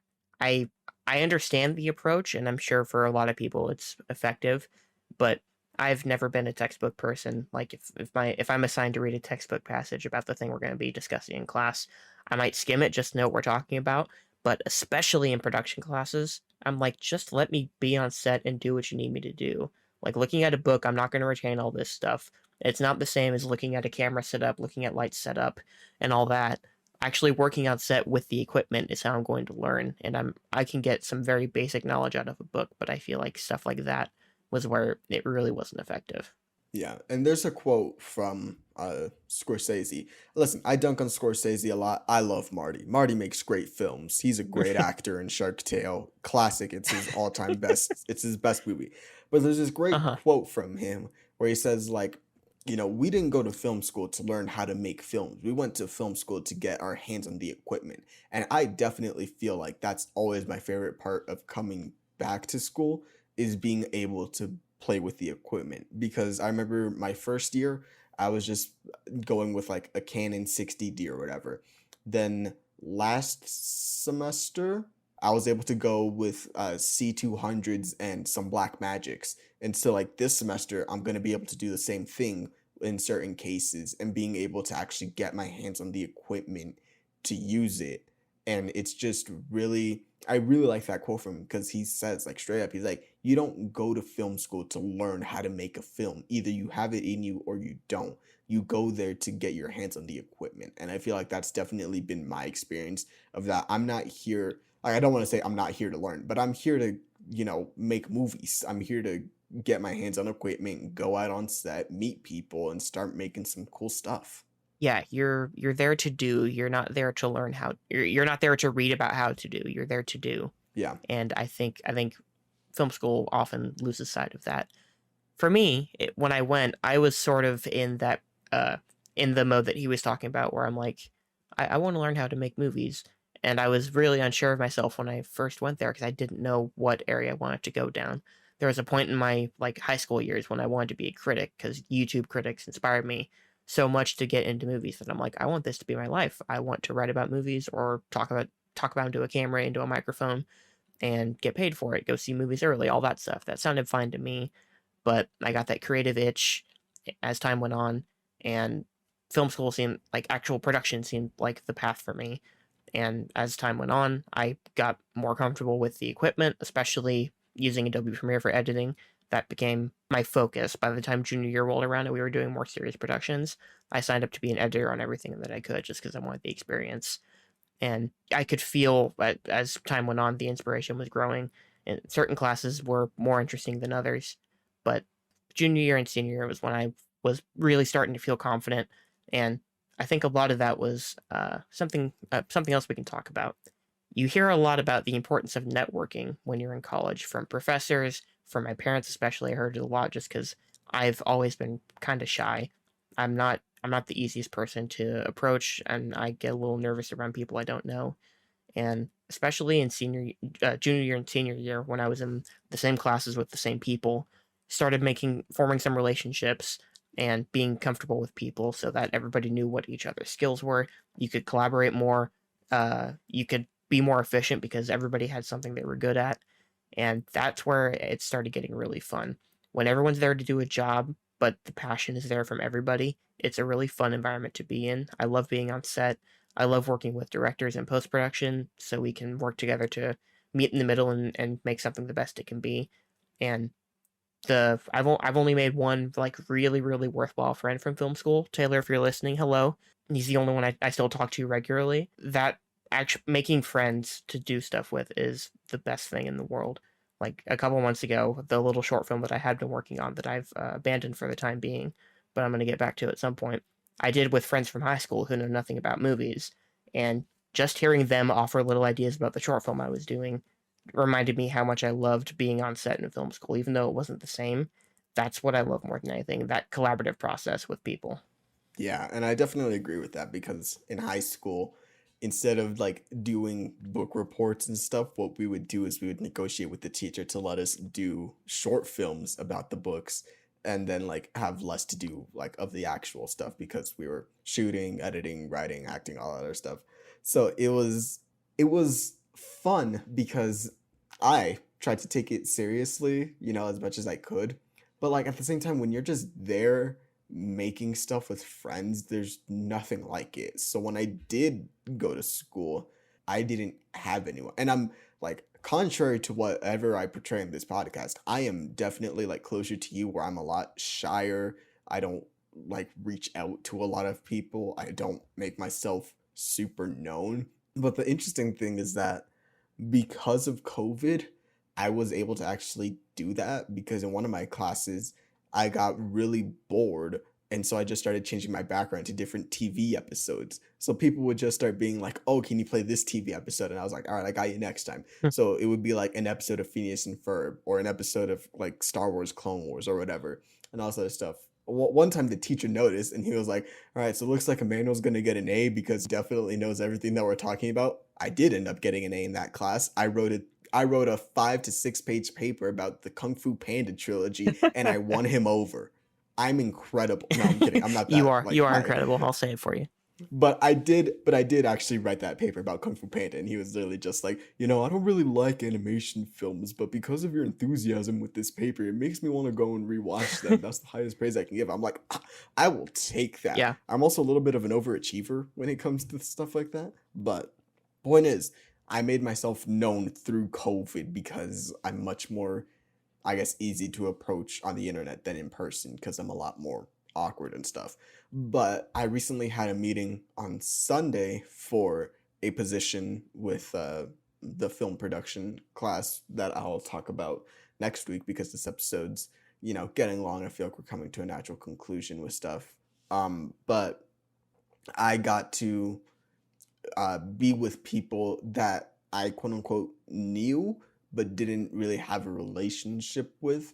But it was like small things. Like one of the people that I had worked with in my production class, like he had asked me, like, "Hey, how was your summer?" And we got into like this actual conversation about stuff. Or I talked with the president of the production course about things, and like we were spitballing ideas back and back with each other. And so I really have felt that with this last semester being like, oh, these are people that I can know, and like I need to start doing that, but also like there are small things that like they remember me somehow, and that makes me feel good because originally like I wasn't going to be in this proposed position, but the teacher had emailed me 2 weeks back saying like, hey, can you meet us for the managers meeting on this day? I know you're not a manager, but I want to talk to you about something. And that instantly was like, okay, I made an impact somehow. Somehow I stood out and was like somewhere. I'm in someone's head for some reason, and I need to do more of that.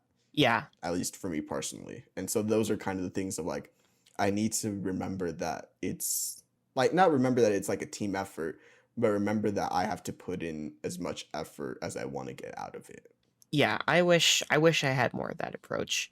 I think if I had a year through COVID like you did, I probably would have made better relationships with some people. I just by my nature, I don't I try not to make an impression. Like that is something I actively try to do. I don't put a ton of effort into like my appearance or anything. I don't really want to stand out in a crowd. Stuff like that, and that's just because of my inherent shyness. And I think because of that, there are a lot of connections I could have made further that I didn't. There's acquaintances that I have, and I have the one friend that I mentioned earlier. But there were a lot of people that I worked with a little bit, didn't know outside of that, never talked to them outside of classes or the on-set roles that we did. And there were a couple situations where I probably could have turned that into better friendships that I did, which would have turned into connections for later on. So, when I want to do a short film all of a sudden and no one I know who I know from school is still in the area, that's a problem. Stuff like that is where I look back and wish I'd tried a little harder in that regard. That's how my personality is. It was what it was. I move on. But that's something again for anybody that might be younger than us who's listening. Just do what you can, find your people. I promise you, if you talk to enough people, you will find something to talk to them about. My friend who I mentioned, we bonded through a really boring film theory class that the teacher didn't really know what they were doing at that point, and he and I just started like making jokes about it. We started spitballing with each other. Turned out we have a ton of common, and you get the ball rolling on that, and then that's a relationship that we had all through the rest of college and that we've carried past college. So I think just try and talk to people a little bit, even if it's not your thing. It wasn't my thing. Doesn't sound like it was Manny's thing, but you'd be surprised how little a conversation needs to happen before you can connect with someone. So just make that little extra effort if you can, because I promise you, it's really rewarding. Like both Manny and I have been saying, the collaborative process is the best part of this. Being able to work with people, and make something good, or at least have fun trying to make something good, is the thing I took up most from film school that I enjoyed the most. And that's what I agree with because we both went through that thing of not really knowing anybody or not really making that connection until later on. And it's hard. It's really hard to make a connection with someone in a class that you just met.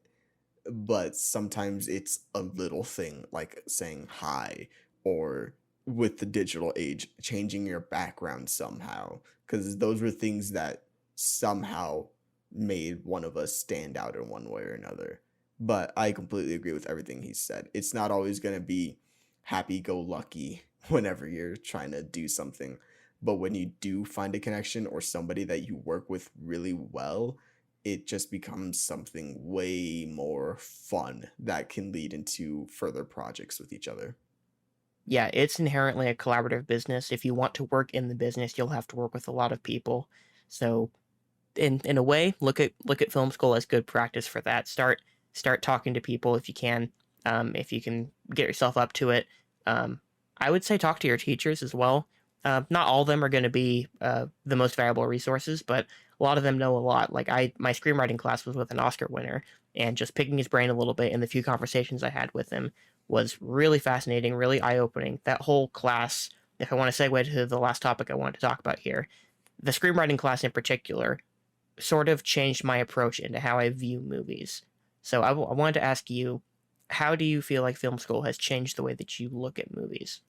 You know, I am between the two of us. Well, I don't even want to say like that because we both have our own versions of being cynical and all this other stuff.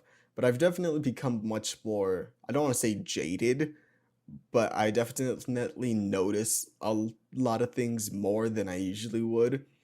So I like you're a lot more cynical to like Disney and all that stuff, which I'm admittedly cynical to all this other stuff, but like you can enjoy Fast and Furious movies way more than I can for one reason or another because we just turn our brains off in one way or another. But it's just Mhm. that thing of like when I talk with my parents and I'll say something and then they'll be like, "Oh, why are you so pretentious?" I'm like, I'm not pretentious." It's just like it's that weird thing of like perceived pretension versus actual, Yeah. because it's like if I Hmm. don't like a Jungle Cruise or something like that, people will be like, oh well, you're pretentious, and it's like maybe I am, maybe I'm not, but like I'll go watch Cat in the Hat. It's Yeah. just like everyone's perception of pretension is so different for everyone that it's just made me enjoy movies more and less for different reasons, but it's Hmm. also just made me at the same time just let people enjoy what they want because everyone gets something different out of movies. Yeah. When I started college, this was August of 2016. So we were off the heels of the first Suicide Squad movie, which I defended for months when I started film school. My best friend and I, the one of the first jokes that we had when we started talking to each other was about Suicide Squad because I said it was one of the better comic book movies of that year. And that this was a point in my life where I was super into comic book movies. I would go see every Marvel movie, I would go see every DC movie. Like that was what I was into. I wasn't as much into the Oscar stuff, and I wasn't into the classics as much as that at that point. But I went through enough classes, I talked to enough people, and just being around it and learning more about how movies were made, learning more about the business as time went on, it just changed my whole outlook. I started viewing it more as an art form and less as just something that exists to be fun. Like you were talking about with Jungle Cruise a second ago. If people, just regular everyday people who aren't in the industry like we are, they watch something and they have fun with it and they don't think about it ever again, that's totally fine. But I got past the point where I couldn't approach something in that way anymore. I started looking at why is this the way that it is? What are the reasons that business reasons behind why something is made the way that it's made?